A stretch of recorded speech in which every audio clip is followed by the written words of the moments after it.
बिस्मिल्लाहिर्रहमानिर्रहीम अल्हम्दुलिल्लाहि रब्बिल आलमीन अस्सलातु वस्सलामु अला अशरफिल मुरसलीन सय्यिदिना मुहम्मदिन व अला आलिहि व सहबिहि व मन तबिअहुम बि इहसान इला यौमिद्दीन अम्मा बाद.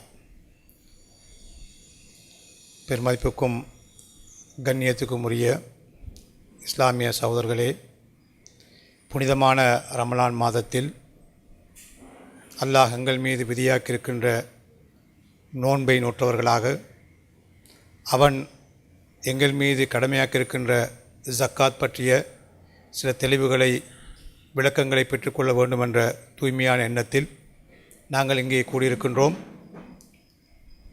அன்புள்ள பெரியார்களே, சகோதரர்களே, இன்று எங்களது முஸ்லீம் சமூகத்தை பார்க்கின்ற போது இந்த நாட்டில் மட்டுமல்ல, உலகத்தின் நாலா பக்கங்களிலும் பல்வேறுபட்ட பிரச்சினைகளையும் சிக்கல்களையும் துன்ப துயரங்களையும் எதிர்நோக்கி கொண்டிருப்பதை நாங்கள் காண்கின்றோம். இந்த பிரச்சினைகளும் சிக்கல்களும் துன்ப துயரங்களும் அவர்களது வாழ்க்கையிலே நிம்மதியற்ற பதட்டமான நெருக்கடியான சூழ்நிலைகளை கூட உருவாக்கிவிட்டுள்ளன. உண்மையில் அல்லாஹ்வை விசுவாசம் கொண்ட நாங்கள் அவன் எங்களது வாழ்க்கைக்கு வழிகாட்டியாக தந்த குர்ஆனை சுமந்திருக்கின்றோம். அந்த குர்ஆனின் வழிகாட்டலுக்கேற்ப நபி அவர்கள் முன்மாதிரியாக வாழ்ந்து காட்டி முஸ்லீம் உம்மத் எப்படி சந்தோஷமாக மகிழ்ச்சியாக வாழ வேண்டும் என்று வழிகாட்டி சென்றிருக்கின்றார்கள். இத்தனையும் வைத்துக்கொண்டு ஏன் நாங்கள் இத்தகைய நெருக்கடிகளுக்கும் பிரச்சினைகளுக்கும் துன்ப துயரங்களுக்கும் முகம் கொடுக்க வேண்டும் என்பது ஒரு கேள்விக்குறியாகும்.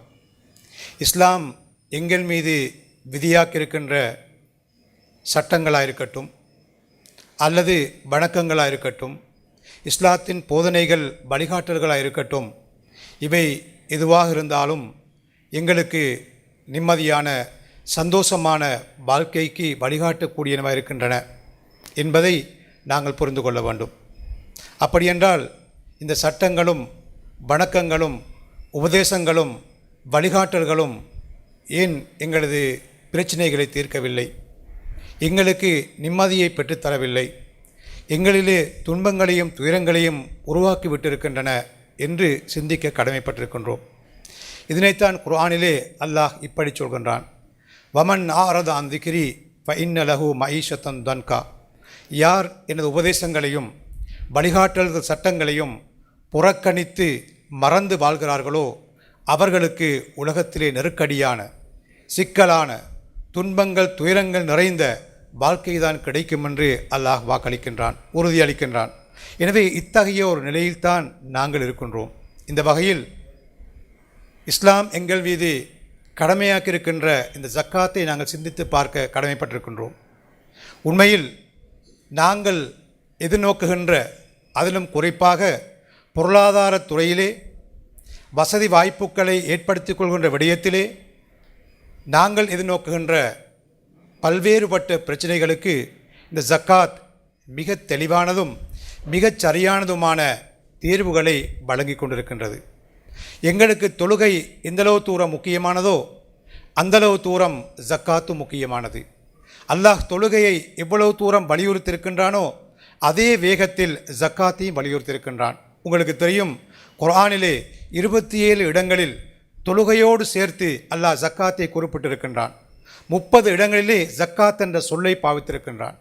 அல்லாஹ்வுடைய பாதையிலே செலவு செய்தல் என்றதோடு தொடர்படுத்தி பார்க்கின்ற போது 82 இடங்களிலே செலவு செய்வதை பற்றி அல்லாஹ் குறிப்பிட்டிருக்கின்றான். ஏன் இந்தளவு தூரம் முக்கியத்துவம் கொடுத்திருக்கின்றான்? உண்மையிலே மனிதர்கள் எதிர்நோக்குகின்ற பல்வேறுபட்ட பிரச்சனைகளுக்கெல்லாம் மூல அடிப்படையாக இருப்பது பொருளாதாரம் சார்ந்த பிரச்சனைகள் தான்.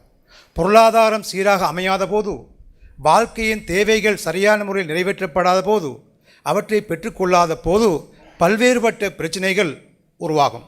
குடும்ப பிரச்சனைகள், கணவன் மனைவியருக்கிடையிலே பிரச்சனைகள், நாடுகளுக்கு இடையிலே பிரச்சனைகள், சமூகங்களுக்கு இடையிலே பிரச்சனைகள், இப்படி பல்வேறுபட்ட பிரச்சனைகள் உருவாகும். இந்த பிரச்சனைகளுக்கு மிகச் தெளிவான மிகச் சரியான ஒரு தீர்வை அல்லாஹ் தஆலா ஜக்காத்தின் ஊடாக முன்வைக்கின்றான். உண்மையில் தொழுகையும் ஜக்காத்தும் ஏன் அடுத்தடுத்து இணைத்து கூறப்பட்டிருக்கின்றன என்பதை நாங்கள் சிந்திக்க கடமைப்பட்டிருக்கின்றோம். இந்த இரண்டு கடமைகளும் கூட்டாக நிறைவேற்றப்பட வேண்டிய கடமைகளாக இருக்கின்றன. தொழுகை அல்லாஹ்வுக்கும் அடியானுக்கும் இடையிலான உறவையும் தொடர்பையும் வெளிக்காட்டக்கூடிய ஒரு வணக்கமாக இருக்கிறது. அது கூட்டாக நிறைவேற்றப்பட வேண்டும். இதேபோன்று ஜக்காத் அல்லாஹ்வுக்கும் அடியானுக்கும் இடையிலான தொடர்பை உறுதிப்படுத்துகின்ற ஒரு வணக்கமாக இருக்கின்ற அதே நேரத்தில் மனிதர்களுக்கும் இடையிலான உறவையும் தொடர்பையும் வலுப்படுத்தக்கூடியதாகவும் இருக்கிறது. எனவேதான் ஜக்காத் வெறுமனே ஒரு இபாதத்தாக மட்டுமல்ல, அது சமூக ரீதியான ஒரு கடமையாகவும் இருக்கிறது. பொருள் சார்ந்த ஒரு கடமையாகவும் இருக்கிறது. வசதி உள்ளவர்கள் வசதியற்றவர்களுக்கும் வாழ்க்கையில் பல்வேறுபட்ட இன்னல்கள் துன்ப துயரங்களில் மாட்டி தவிக்கின்ற மக்களுக்கும் செல்வந்தர் அவர் சொத்திலே இருந்து ஒரு குறிப்பிட்ட விகிதத்தை வழங்குவதன் மூலம் அந்த மக்களையும் கௌரவமாக கண்ணியமாக மரியாதையோடு உலகத்திலே வாழ வைப்பதற்கு இந்த ஜக்காத் வழிவகுக்கிறது.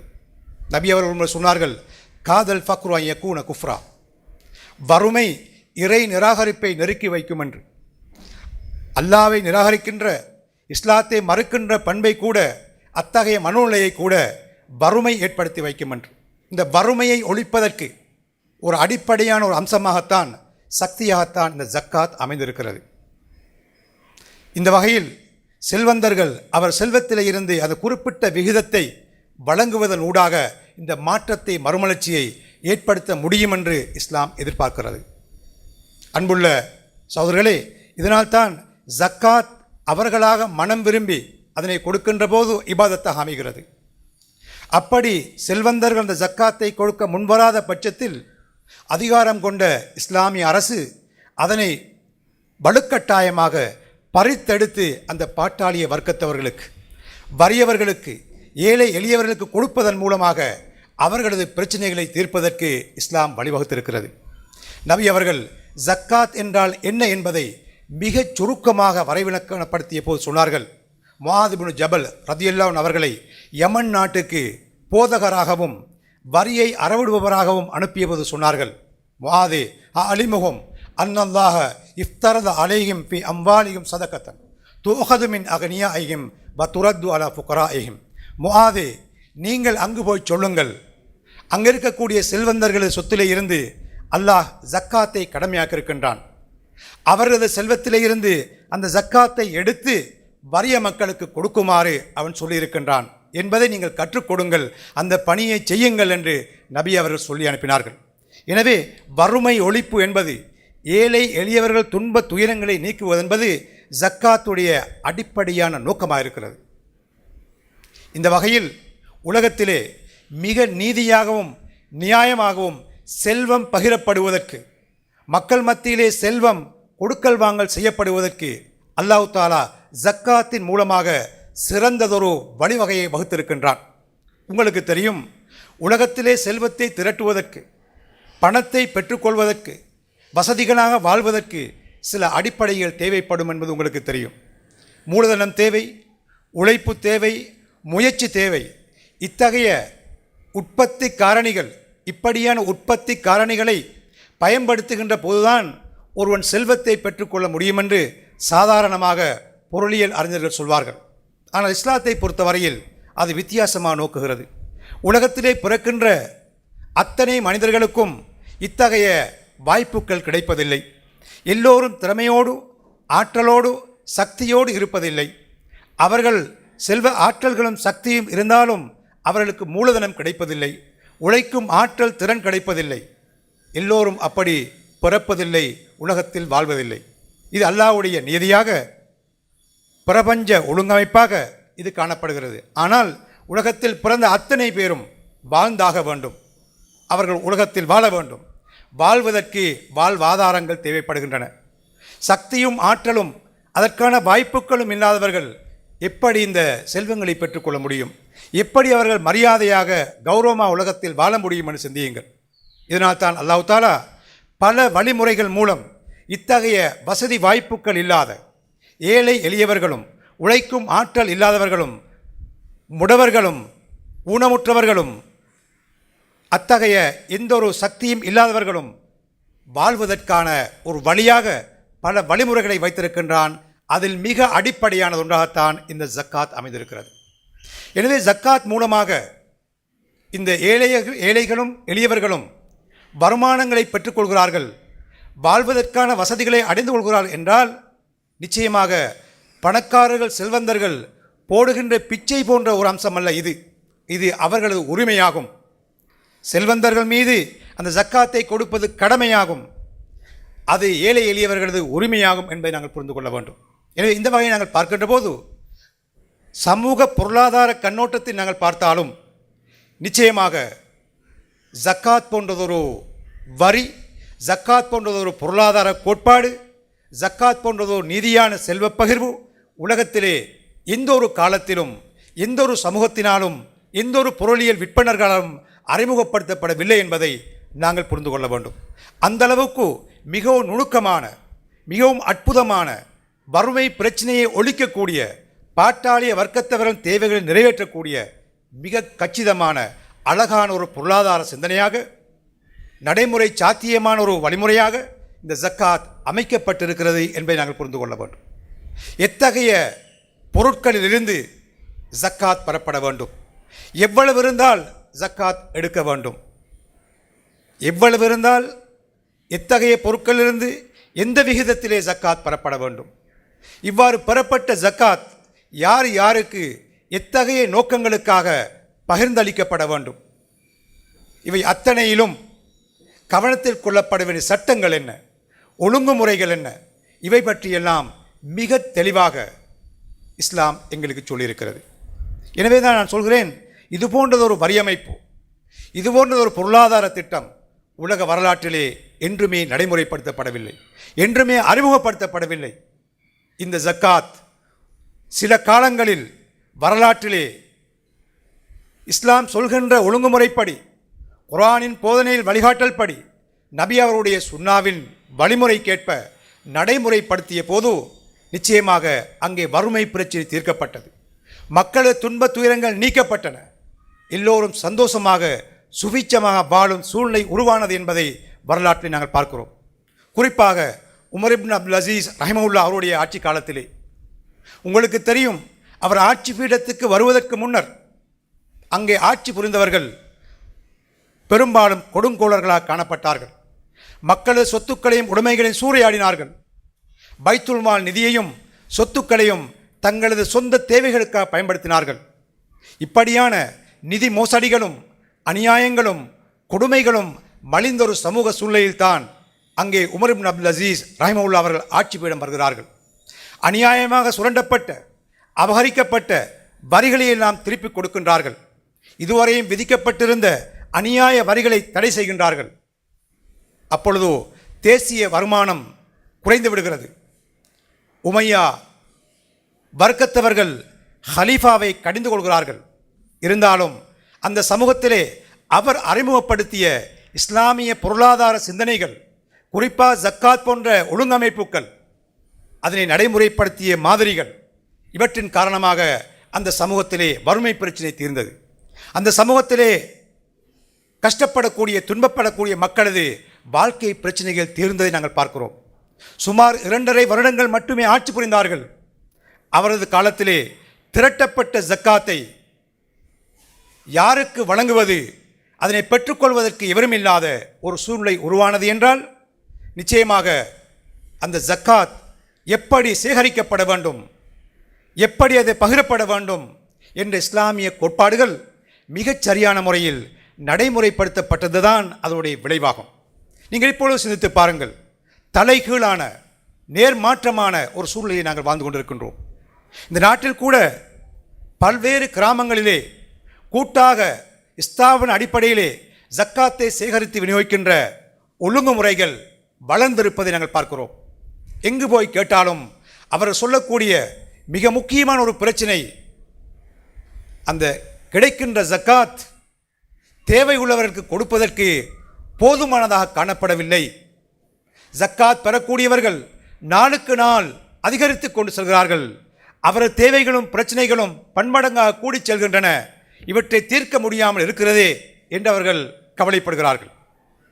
எனவே இந்த ஜக்காத் நிச்சயமாக எல்லா சமூகங்களிலும் அது எங்கு வாழ்ந்தாலும் முஸ்லிம்கள் அவரது பிரச்சனைகளை தீர்க்கக்கூடிய ஒரு ஒழுங்குமுறை என்பதை நாங்கள் மறுக்கக்கூடாது. ஏனென்றால் அல்லாஹ் தாலா அப்படித்தான் ஆக்கியிருக்கிறான். எந்த ஒரு குக்கிராமமாக இருக்கட்டும், நகரமாக இருக்கட்டும், அந்த கிராமத்திலோ நகரத்திலோ வாழக்கூடிய எல்லா மனிதர்களும் வறுமைப்பட்டவர்களாக இருப்பதில்லை, எல்லோரும் செல்வந்தர்களாக இருப்பதும் இல்லை. அல்லாஹ் சிலரை பணக்காரர்களாகவும் வசதி உள்ளவர்களாகவும் மற்றும் சிலரை வறியவர்களாகவும் ஆக்கியிருப்பான் சோதிப்பதற்காக. இந்த செல்வந்தர்கள் பணத்தின் மீது கஞ்சப்பட்டு கல் நெஞ்சம் கொண்டு ஏழை எளியவர்களுக்கு கொடுக்காதிருக்கிறார்களா, அல்லது அவர்கள் மீது இரக்கப்பட்டு அனுதாபப்பட்டு பச்சாதாபப்பட்டு அவர்களுக்காக செலவு செய்கிறார்களா என்று பரீட்சித்து பார்ப்பதற்காக அல்லாஹ் அப்படி ஆக்கியிருக்கின்றான். இது எல்லா காலங்களிலும், எல்லா சமூகங்களிலும், எல்லா ஊர்களிலும் இப்படியான ஒரு நிலையை அல்லாஹ் ஏற்படுத்தி வைத்திருக்கிறான். அவன் நாடினால் இமாம் ஹசன் பஸ்ரி அவர்கள் சொல்வது போன்று உலகத்தில் இருக்கக்கூடிய அத்தனை மனிதர்களையும் பெரும் செல்வந்தர்களாக ஆக்கிவிட முடியும். அவன் நாடினால் அப்படி மாற்றத்தை ஏற்படுத்துவான். ஆனால் அல்லாஹ் அப்படி செய்யவில்லை. வறியவர்களையும் செல்வந்தர்களையும் இந்த சமூகத்திலே வாழ வைத்திருக்கின்றான். வறியவர்கள் மீது செல்வந்தர்கள் இறக்கப்பட்டு செலவு செய்கிறார்களா, அவர்களை கவனிக்கிறார்களா என்று பரீட்சிப்பதற்காக வேண்டியே அல்லாஹ் இப்படி செய்திருக்கின்றான் என்று அவர்கள் சொன்னார்கள். எனவே அன்புள்ள பெரியார்களே, சகோதரர்களே, நீங்கள் சிந்தித்து பாருங்கள். இன்று நாங்கள் பிரச்சனைகளை எதிர்நோக்குகின்றோம் என்றால் எங்களது சமூகத்தில் இருக்கின்ற செல்வந்தர்கள் அவர்கள் செல்வத்தில் இருந்து அந்த ஜக்காத்தை மிகச் சரியாக கணக்கு பார்த்து முறையாகவும் சரியாகவும் அதனை உரியவர்களுக்கு கொடுக்காதிருப்பதுதான் இந்த பிரச்சனைகளுக்கான அடிப்படை காரணம் என்பதை நாங்கள் புரிந்து கொள்ள வேண்டும். ஏனென்றால் ஜக்காத்தில் எந்த குறையும் இருக்க முடியாது, ஜக்காத் என்ற கோட்பாட்டில் எந்த பிழையும் இருக்க முடியாது, அது பிரச்சனைகளை தீர்க்கக்கூடிய ஒரு வழிமுறை என்பதில் எந்த தப்பும் இருக்க முடியாது. காரணம், இது எல்லாவற்றையும் அறிந்த மனிதர்கள் நலனையை கருத்தில் கொண்ட அல்லாஹ்வினால் வகுத்தளிக்கப்பட்ட ஒரு பொருளாதார திட்டம். இது வெறுமனே கோட்பாடுகள் அல்ல, வெறுமனே சிந்தனைகள் அல்ல, வரலாற்றிலே பல காலகட்டங்களில் நடைமுறைப்படுத்தப்பட்டு வெற்றி காணப்பட்ட ஒரு அடிப்படை அம்சமாகவும் இது காணப்படுகிறது. எனவே அன்புள்ள பெரியார்களே, சகோதரர்களே, நீங்கள் சிந்தித்து பாருங்கள். எந்த ஒரு நாடாக இருக்கட்டும், எந்த ஒரு சமூகமாக இருக்கட்டும், அவற்றுடைய இருப்புக்கும் பாதுகாப்புக்கும் வளர்ச்சிக்கும் நிச்சயமாக வரிகள் தேவைப்படுகின்றன, வருமானங்கள் தேவைப்படுகின்றன. வருமானங்கள், வரிகள் இல்லாமல் எந்த ஒரு அரசையும் முன்னெடுத்து செல்ல முடியாது, எந்த ஒரு சமூகத்திலும் மாற்றத்தை ஏற்படுத்த முடியாது, எந்த மனிதர்களும் அவர்கள் பிரச்சனைகளை தீர்த்து கொள்ள முடியாது. இதனால்தான் அரசுகளும் சமூகங்களும் வரலாற்றில் எல்லா காலகட்டங்களிலும் வரிகளை அறிமுகப்படுத்தி அந்த மக்களிடத்திலே இருந்து அறவிடுகின்றன. ஆனால் அந்த வரிகளை செலுத்துவதில் ஒருபோதும் எந்த ஒரு காலத்திலும் மக்கள் தாமாக மனம் விரும்பி அந்த வரியை கொடுப்பதற்கு முன்வருவது இல்லை. இதனால்தான் அரசுகள் வலுக்கட்டாயத்தை பயன்படுத்தி அதிகாரபூர்வமாக மனிதர்களிடத்தில் இருந்து அந்த வரிகளை அறவிடுகின்றன. இதனை நான் உங்களுக்கு விளக்கமாக சொல்ல வேண்டிய அவசியமில்லை. உங்களுக்கு இருக்கக்கூடிய செல்வந்தர்கள் இதை நன்கு புரிந்து வைத்திருப்பீர்கள்.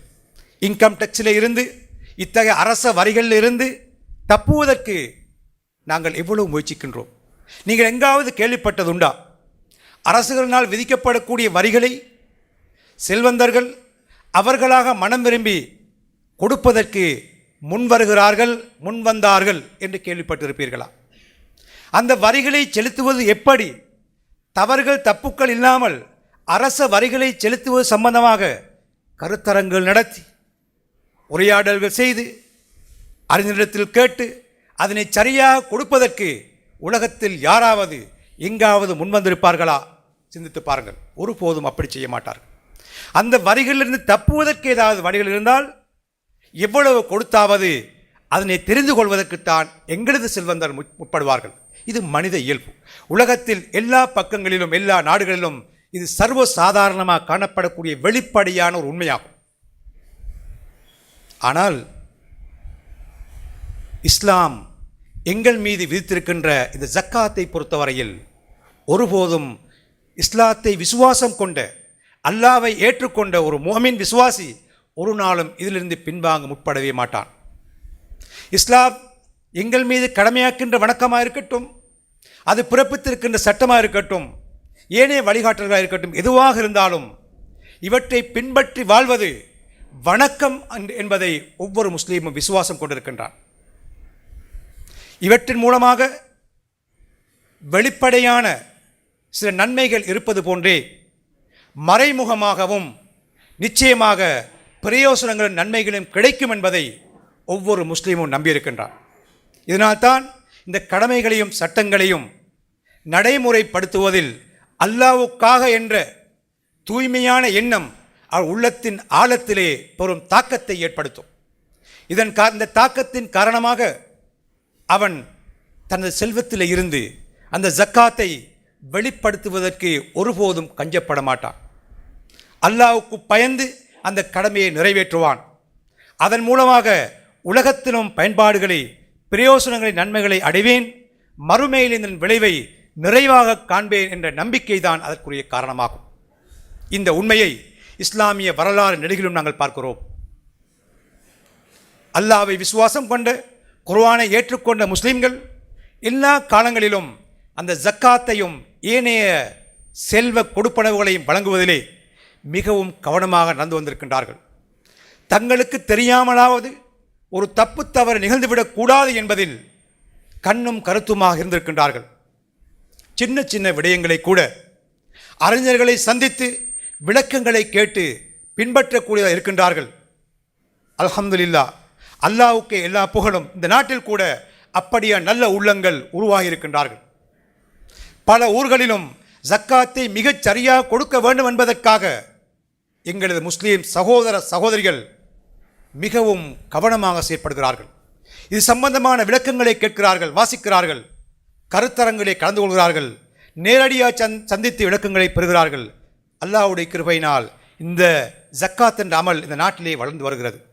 அன்புள்ள சகோதரர்களே, உண்மையில் இந்த ஜக்காத்தை மிகச் சரியாக விளங்கி நாங்கள் நடைமுறைப்படுத்துவோம் என்றால் இதன் மூலமாக நிறைவான பயன்பாடுகளை எங்களால் பெற்றுக்கொள்ள முடியும் என்பது சந்தேகமே இல்லை.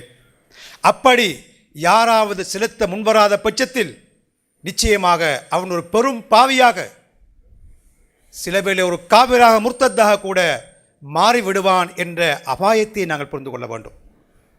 எங்களில் அதிகமானவர்கள் செல்வத்தை திரட்டுகின்ற விடயத்திலும், அந்த செல்வத்தை பகிர்ந்தளிக்கின்ற விடயத்திலும், அதனை உபயோகிக்கின்ற பயன்படுத்துகின்ற விடயத்திலும் அல்லாஹ்வை மறந்து தங்களது மனோ இச்சையின் அடிப்படையில் தாங்கள் விரும்பிய பிரகாரம் செயற்படுவதன் காரணமாகத்தான் அல்லது செயற்பட்டதன் காரணமாகத்தான் அவர்களது சொத்துக்கள் அழிந்து விட்டன. அவர்களும் அழிந்து விட்டார்கள். இதனை வரலாற்றை நாங்கள் காண்கிறோம். ஜக்காத் என்பது இது செல்வந்தர்களுக்கு குறித்தான சொத்து அல்ல. அந்த சமூகத்திலே வாழக்கூடிய ஏழை எளியவர்களுக்கும் வாழ்க்கையில் நெருக்கடி நிலைகளுக்கு உட்பட்ட இன்னும் பல வர்க்கத்தவர்களுக்கும் சொந்தமான ஒரு சொத்தாக இருக்கிறது. அடுத்தவர்களது உரிமைகளை நாங்கள் சுரண்டி வாழ முற்படுவது மிகப்பெரிய கொடிய பாவமாகும். அல்லாஹ் இவர்களை மன்னிக்கவே மாட்டான்.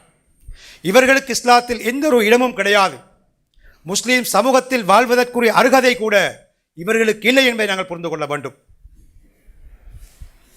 யாராவது கஞ்சத்தனம் காரணமாக, உலோபித்தனம் காரணமாக ஜக்காத்து கொடுக்காது இருக்கின்றார் என்றால் அவன் ஒரு பெரும் பாவி என்பதில் கருத்து முரண்பாடு கிடையாது. மனமுரண்டாக யாராவது ஜக்காத்தை நிராகரிக்கின்றான் என்றால், குறைபட பேசுகின்றான் என்றால், இழிவுபடுத்துகின்றான் என்றால் அவன் மதம் மாறிய ஒரு முர்த்தத்தாக கருதப்படுவான் என்பதுதான் இஸ்லாத்தின் தீர்ப்பாக இருக்கிறது. நீங்கள் சிந்தித்து பாருங்கள். எங்களுக்கு அல்லாஹ்வோடு விளையாட முடியாது, குர்ஆனோடு விளையாட முடியாது, அவருடைய சட்டங்களோடு விளையாட முடியாது என்பதை புரிந்து கொள்ள வேண்டும். இஸ்லாம் இத்தோடு நிறுத்திக் கொள்ளவில்லை. ஜக்காத்தை நிராகரிப்பவன், அதனை இழிவுபட பேசுபவன் ஒரு முர்த்தத் தீர்ப்பு சொல்வதோடு மட்டும் அது நிறுத்திக் கொள்ளவில்லை. அவனுக்கு எதிராக போர் பிரகடனம் செய்து அவனது இரத்தத்தை ஓட்டியாவது அவன் மீது கடமையான அந்த ஜக்காத்தை பறித்தெடுக்க வேண்டும் என்பதை அது சட்டமாக பிறப்பித்திருக்கிறது. உங்கள் எல்லோருக்கும் தெரியும், இஸ்லாமிய வரலாற்றிலே நபி ஸல்லல்லாஹு அலைஹி வஸல்லம் அவருடைய வஃபாத்தை தொடர்ந்து சிலர் மனம் முரண்டாக ஜக்காத்தை கொடுக்க மறுத்தார்கள். அப்பொழுது ஹலீஃபா அபூபக்கர் சித்திக் ரதியல்லாஹு அவர்கள் அவ்வாறு ஜக்காத் கொடுக்க மறுத்தவர்களுக்கு எதிராக போர் பிரகடனம் செய்தார்கள். இப்படி மறுத்த கூட்டத்திலே 2 வர்க்கத்தவர்கள் இருந்தார்கள். சிலர் மனம் முரண்டாக நாங்கள் உழைத்து சம்பாதித்த இந்த சொத்திலே இருந்து கொடுக்க மாட்டோம் என்று மறுத்தார்கள். மற்றும் சிலர் இஸ்லாமிய சட்டங்களை பிழையாக புரிந்து கொண்டதன் காரணமாக மறுத்தார்கள், கொடுக்காதிருந்தார்கள். இந்த 2 வர்க்கத்தவர்களுக்கும் எதிராக அவர் போர் பிரகடனம் செய்கிறார்கள். ஹலீஃபா யாருடன் போராடினார்கள் சிந்தித்து பாருங்கள். அப்போது இருந்த சஹாபாக்களை சிந்திக்கின்றார்கள். இவர்கள் அல்லாஹ்வை விசுவாசம் கொண்டிருக்கின்றார்கள், மறுமையை நம்பியிருக்கின்றார்கள், குர்ஆனை ஏற்றிருக்கிறார்கள், தொழுகின்றார்கள். இத்தகைய முஸ்லீம்களுக்கு எதிராக போராட முடியுமா என்று அப்போது இருந்த சஹாபாக்கள் அங்கலாய்க்கின்றார்கள். உமரன் அவர்கள் நேரடியாகவே சென்று ஹலீஃபா அபூபக்கரிடத்திலே கேட்கின்றார்கள், நீங்கள் யாருடன் போராடச் செல்கின்றீர்கள்? முஸ்லீம்களுக்கு எதிராக போராட முடியுமா? அவர் இரத்தத்தை சிந்த முடியுமா? கேட்கப்பட்ட போது சொல்கிறார்கள், இல்லை, நான் முஸ்லீம்களுக்கு எதிராக போராடவில்லை, நான் முர்த்தத்துகளுக்கு எதிராக போராடுகின்றேன். ஜக்காத்தை கொடுக்க மறுப்பவன் ஒரு முர்த்தத்தாவான், தொழுகையையும் ஜக்காத்தையும் பிரிப்பவன் மார்க்கத்தை விட்டு வெளியே சென்றவனாவான். அவர்களுக்கு எதிராக நான் போராடுகிறேன் என்று அவர் சொன்னார்கள். நீங்கள் சிந்தித்து பாருங்கள், இன்று எங்களில் எத்தனை பேர் இந்த விஷயத்திலே அல்லாஹ்வை பயந்து கொள்கிறோம், அல்லாஹ்வை அஞ்சிக் கொள்கிறோம்? செல்வத்தை திரட்டுகின்ற விடயத்திலும் திரட்டப்பட்ட செல்வத்தை செலவு செய்கின்ற விடயத்திலும் அல்லாஹ்வை பயந்து எங்கள் எத்தனை பேர் வாழ்கிறோம் என்று நீங்கள் சிந்தித்து பாருங்கள். நிச்சயமாக எங்களது செல்வங்கள் அந்த வகையிலே அல்லாஹ்வுக்கு பொருத்தமான முறையிலே செலவு செய்யப்படாத பட்சத்தில் ஒருபோதும் நிலைத்திருக்கப் போவதில்லை என்பது நபி அவருடைய மிக தெளிவான உறுதியான வார்த்தைகள் மூலம் நாங்கள் புரிந்து கொள்கிறோம். அவர் சொன்னார்கள், எவருடைய செல்வத்திலே ஜக்காத் கலந்து விடுகிறதோ அந்த செல்வத்தை அது அழித்து விடும் என்று சொன்னார்கள். பைஹக்கிலே இந்த ஹதீஸ் பதிவாயிருக்கிறது. மற்றொரு முறை சொன்னார்கள், தபரானியிலே இந்த ஹதீஸ் வருகிறது, கடலிலும் தரையிலும் செல்வங்கள் அழிந்து விடுவதற்கு ஜக்காத் கொடுக்காது இருப்பதுதான் காரணம் என்று சொன்னார்கள். ஜக்காத்து கொடுக்காத போது கடலிலும் தரையிலும் செல்வம் அழிந்து விடும் என்று சொன்னார்கள். எனவே இன்று எங்கள் மத்தியிலே வாழ்ந்த எத்தனையோ கோடீஸ்வரர்கள் அட்ரஸ் இல்லாமல், முகவரி இல்லாமல் அழிந்து போன வரலாறுகளை நாங்கள் பார்க்கிறோம். இதற்குரிய பின்னணி காரணம் என்ன என்பதை நாங்கள் புரிந்து கொள்ள வேண்டும். அல்லாஹ்வுக்கு பயந்து பொருள் திரட்டுபவர்களாக இருக்கவில்லை, அல்லது திரட்டப்பட்ட செல்வத்திலிருந்து ஜக்காத்தையும் ஏனைய கடமைகளையும் முறையாக செய்யவில்லை என்பது அதனுடைய ரகசியங்களாக இருக்க முடியும். என் அன்புள்ள சகோதர பெரியார்களே, இந்த விடயத்தை நாங்கள் மிகவும் கவனமாக செயற்பட வேண்டிய பொறுப்புள்ளவர்களாக இருக்கின்றோம். உலகத்தில் மட்டும் இந்த சீரழிவு, இந்த அவமானம் கிடைக்கும் என்று நினைக்கிறீர்களா? இல்லை, இதனுடைய தொடர்ச்சி மறுமை வரை செல்லும் என்பதையும் நபி அவர்கள் எச்சரிக்கை செய்திருக்கிறார்கள். குர்ஆனிலே அல்லாஹ் தஆலா எச்சரிக்கை செய்திருக்கின்றான். அபூ ஹுரைரா ரதியல்லாஹு அவர்கள் அறிவிக்கின்றார்கள், புகாரியில் இந்த ஹதீஸ் பதிவாயிருக்கிறது. நபி அவர் சொன்னார்கள், அல்லாஹ் அருளிய செல்வத்திலே இருந்து யார் ஜக்காத்து கொடுக்கவில்லையோ அந்த செல்வம் மறுமை நாளையிலே கண்களில் கருநிற புள்ளிகளை கொண்ட வழுக்கை தலையுடைய ஒரு விஷப்பாம்பாக மாற்றப்படும். அந்த விஷப்பாம்பு அந்த செல்வந்தனின் கழுத்தை சுற்றி இருந்து அவனது கன்னத்தை கொத்திக்கொண்டே இருக்கும். கொத்துகின்ற போது அன மாலுக்க வ அன கன்சுக்க, நான் தான் உலகத்திலே நீ சேகரித்து வைத்த செல்வம், பொக்கிசம், சொத்துக்கள் என்று சொல்லிய வண்ணம் அது கொத்திக்கொண்டே இருக்கும் என்று நபி ஸல்லல்லாஹு அலைஹி வஸல்லம் அவர்கள் குறிப்பிட்டார்கள். நீங்கள் சிந்தித்து பாருங்கள், நாங்கள் திரட்டிய இந்த செல்வம், சொத்து சுகங்கள் உலகத்திலே எங்களுக்கு நிம்மதியை தரவில்லை என்றால், அது நாங்கள் வாழ்ந்து கொண்டிருக்கின்ற போதே எங்களது கைகளை விட்டு என்ன காரணத்தினால் அது நழுவிச் சென்றது என்பதை எங்களாலே புரிந்து கொள்ள முடியாது என்றால், அது எங்களுக்கு நிம்மதியே சந்தோஷத்தை பெற்று தரவில்லை என்றால், மறுமையிலும் பயங்கரமான வேதனையை, துன்பத்தை அது எங்களுக்கு தருமென்றால் இந்த செல்வத்துக்கு என்ன மதிப்பு இருக்கிறது, என்ன பெருமதி இருக்கிறது என்று நீங்கள் சிந்தித்து பாருங்கள். உலகத்திலே எத்தனை பெரிய கோடீஸ்வரராக இருந்தாலும் கூட அந்த செல்வத்தின் மீது அதிகாரம் செலுத்தக்கூடிய, அந்த செல்வத்தை தான் விரும்பிய பிரகாரம் பயன்படுத்தக்கூடிய ஒரு காலக்கேடு ஆகக்கூடியது 30-40 வருஷங்களுக்குள் தான் கட்டுண்டிருக்கிறது. இந்த குறிப்பிட்ட காலத்துக்குள் தான் எவ்வளவு பெரிய கோடீஸ்வரனாக இருந்தாலும் செல்வத்தின் மீது ஆதிக்கம் அதிகாரம் செலுத்தக்கூடிய ஒரு சந்தர்ப்பம் அவனுக்கு வழங்கப்பட்டிருக்கிறது.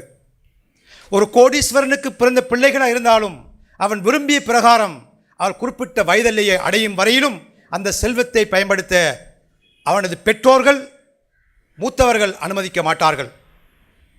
அதேபோன்று சிங்கம் போன்று அவன் உழைத்திருந்தாலும் அவனது வயது ஒரு குறிப்பிட்ட எல்லையை தாண்டிவிட்டால் அவனது பிள்ளைகள் உற்றார் உறவினர்கள் அவன் விரும்பிய பிரகாரம் அந்த செல்வத்தை பயன்படுத்த அனுமதிக்க மாட்டார்கள் ஒரு குறிப்பிட்ட வயதெல்லையை தாண்டியதன் பிறகு.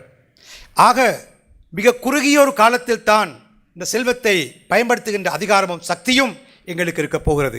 எனவே அன்புள்ள சகோதரர்களே, நான் உங்களுக்கு சொல்ல விரும்புவது என்னவென்றால், இந்த சந்தர்ப்பத்திலே அல்லாஹ்வுக்கு பயந்து அந்த கடமையை நிறைவேற்றி விடுங்கள்.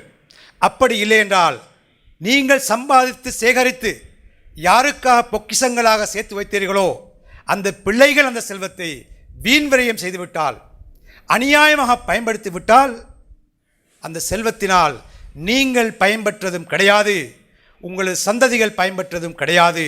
மட்டுமல்ல, நீங்கள் எல்லோருமாக மறுமையிலே பயங்கரமான நரக வேதனையை அடைய வேண்டி வரும். அல்லாஹ் தஆலா சொல்ல, கூ அன்ஃபுஸக்கும் வ அஹ்லீக்கும் நாரா, நீங்கள் உங்களையும் உங்களது சந்ததிகளையும் குடும்பத்தவர்களையும் நரக நெருப்பில் இருந்து பாதுகாத்து கொள்ளுங்கள் என்று.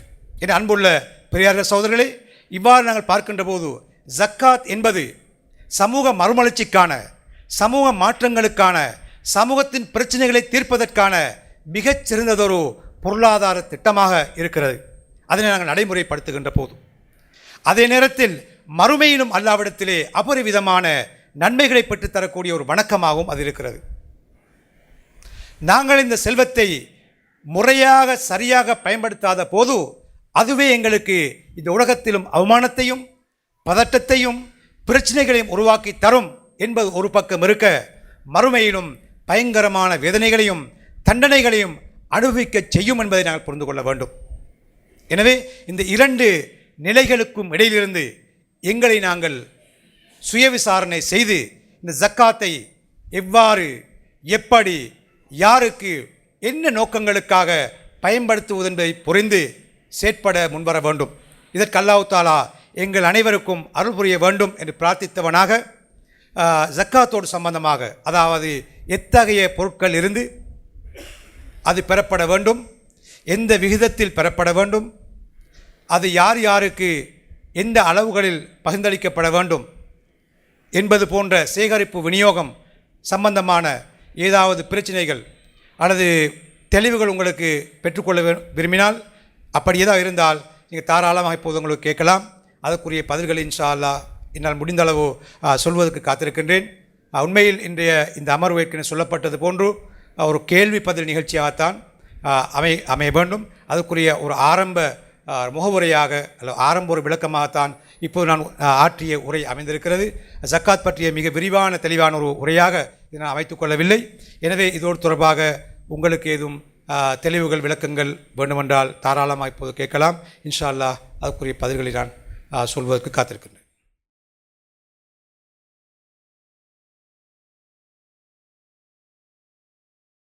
ஜக்காத்தை பொறுத்தவரையில் மிக தெளிவாக அல்லாஹ் தஆலா அது யாருக்கு வழங்கப்பட வேண்டும் என்பதை குர்ஆன் வரையறுத்து சொல்லியிருக்கிறான். சாதாரணமாக நாங்கள் பார்க்குற நேரம் ஜக்காத் எத்தகைய பொருட்களில் இருந்து எவ்வளவு இருந்தால் என்ன விகிதத்தில் பெறப்பட வேண்டும் என்பது பற்றி குர்ஆன் மிக தெளிவாக சொல்லவில்லை, பொதுவாக தான் சொல்லியிருக்கிறது. அதற்குரிய விளக்கங்களை சுன்னாவின் மூலமாக தான் நாங்கள் தெரிந்து கொள்ள வேண்டும். ஆனால் ஜக்காத் யாருக்கு கொடுக்க வேண்டும், யாரை முதன்மைப்படுத்த வேண்டும் என்பது பற்றி மிக தெளிவாகவே குர்ஆன் சொல்லியிருக்கிறது. அதாவது வரையறுத்து 8 கூட்டத்தவர்களை குர்ஆன் சொல்லியிருக்கிறது. அவர்களை தவிர வேறு யாருக்கும், அவர்களது தேவைகளை தவிர வேறு எந்த ஒரு தேவைக்கும் ஜக்காத்தை பயன்படுத்த முடியாது. ஏன் இந்தளவு தூரம் அது வலியுறுத்தி இருக்கிறது என்றால், நிச்சயமாக வரிகளை அறவிடுவது என்பது இலகுவான ஒரு விஷயம். ஒரு அரசாங்கம் அல்ல ஒரு நிறுவனம், ஒரு அமைப்பு பல்வேறு வழிமுறைகள் மூலமாக வரிகளை அறவிட்டுக் கொள்ள முடியும். அதில் நீதியாகவும் நேர்மையாக நடந்து கொள்வதும் சாத்தியமானது தான். ஆனால் ஜக்காத்தை வரிகளை பகிர்ந்தளிப்பது என்பது அதுதான் ஊழல் நடக்க வாய்ப்பு இருக்கிறது, மோசடி நடக்க வாய்ப்பு இருக்கிறது, பக்கச்சார்பு இடம்பெற வாய்ப்பு, இப்படியான சூழ்நிலைகள் உருவாகும். இதனால் தான் அல்லாஹ் தஆலா இந்த விஷயத்தில் மிக தெளிவாகவே சொல்லியிருக்கிறான். எனவே இந்த வகையில் ஜக்காத் யாருக்கு கொடுக்கப்பட வேண்டும் என்பது மிக தெளிவான விஷயம். அதில் மிகவும் முதன்மைப்படுத்தப்பட வேண்டியவர்கள் ஃபக்கீர், மிஸ்கின். குர்ஆனில் முதலாவது அல்லாஹ் தஆலா சொல்லியிருப்பது ஃபக்கீர்களை, மிஸ்கின்களை. நான் ஏற்கனவே என் உரையிலும் கூட சொன்னேன், ஜக்காத்துக்கு நபி அவர்கள் சொன்ன மிக சுருக்கமான வரைவிலக்கணம் அதுதான். செல்வந்தத்திலிருந்து பெற்று ஃபக்கீர், மிஸ்கீன்களுக்கு அது வழங்கப்பட வேண்டும் என்று சொன்னார். எனவே அந்த வகையில் நீங்கள் கேட்டது போன்று ஃபக்கீர், மிஸ்கீன்கள், குறிப்பாக ஜக்காத் எந்த ஊரில் வைத்து உங்களுக்கு கடமையானதோ அந்த ஊரில் இருக்கக்கூடிய ஃபக்கீர், மிஸ்கீன்கள் முதன்மைப்படுத்தப்பட வேண்டும். அதே போன்று ஏனையவர்களும் முஅல்லஃபத்துல் குலூப், கடன்காரர்கள், வழிப்போக்கர்கள், இறைபாதையில் போராடுபவர்கள், இப்படியான பல்வேறு பிரிவுகள் இருக்கிறார்கள், அவர்களுக்கு கொடுக்க வேண்டும். இதில் முதன்மைப்படுத்தப்பட வேண்டியவர்கள் ஃபக்கீர்களும், மிஸ்கின்களும். இவர்கள் உங்களது உறவினர்களாக இருந்தால், நண்பர்களாக இருந்தால், ஏனையவர்களை விட இவர்களை முற்படுத்துவது சிறந்தது.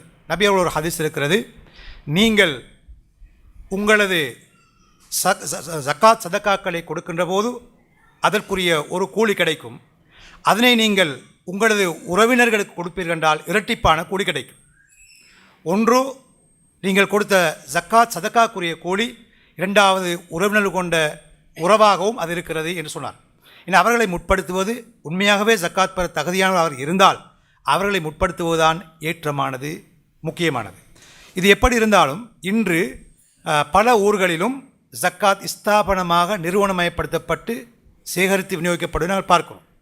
எனவே எங்களால் முடிந்த அளவுக்கு அந்த நிறுவனங்களோடு ஒத்துழைப்பது தான் மிகவும் சிறந்தது. எங்கள் மீது கடமையான ஜக்காத்தை நாங்கள் அந்த நிறுவனங்களுக்கு கொடுக்க வேண்டும். அந்த நிறுவனங்கள் மிகவும் கவனமாக திட்டமிட்டு அந்த சமூகத்தில் இருக்கக்கூடிய குர்ஆனில் வரையறுத்து சொல்லப்பட்ட அந்த வர்க்கத்தவர்களுக்கு பகிர்ந்தளிப்பார்கள். அவர்கள் மிக கவனமாக யாரை முதன்மைப்படுத்த வேண்டும், யாருக்கு முக்கியத்துவம் கொடுக்க வேண்டும் என்பதை மிக கவனமாக சிந்தித்து அந்த வேலையை செய்வார்கள். இது ஒரு வகையில் செல்வந்தருக்கு இலகுவாக கூட அமையும். தனிப்பட்ட முறையில் சிந்திக்கின்ற போது யாரை முற்படுத்துவது, யாரை பிற்படுத்துவது என்ற ஒரு சங்கடத்துக்கு நாங்கள் இலக்காகுவோம். என்றால் பல்வேறு சோழிகளோடு வேலைகளோடு அவர் இருப்பார்கள். ஏன் நிறுவனத்துக்கு நாங்கள் கொடுப்போம் என்றால் நிறுவனம் முழு பொறுப்பை சுமக்கும். அவர்கள் கவனமாக அந்த வேலையை செய்வது அவர்கள் கடமையாகவும் மாறும். எனவே அந்த வகையில் நிறுவனத்துக்கு கொடுப்பது தான் மிகவும் பொருத்தமானது.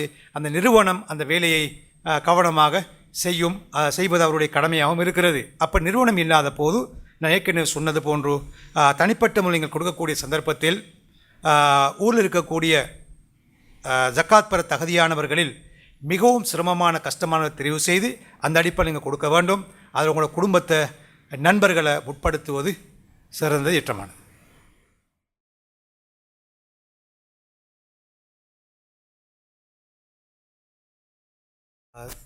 இதை பொறுத்தவரை உண்மையில் ஏற்கனவே அந்த தங்கத்துக்கு ஏற்கனவே இந்த காலங்கள் ஒப்பிட்டு தொடர்படுத்தி பார்க்கின்ற போது 1 வருடம் பூர்த்தியாக இருக்கிறது.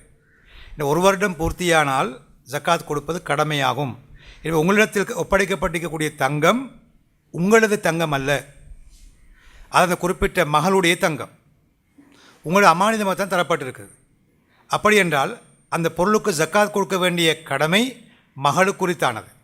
நீங்கள் அமானிதமாக பொறுப்படுத்திருக்கக்கூடிய நீங்கள் மகளுடைய அனுமதியோடு அந்த ஜக்காத்துக்குரிய அந்த தங்கத்துக்குரிய ஜக்காத்தை கணக்கு பார்த்து கொடுப்பது உங்கள் மீது கடமை. பொறுப்பாக இருந்து, வக்கீலாக இருந்து கொடுப்பது உங்கள் மீது கடமையாகும்.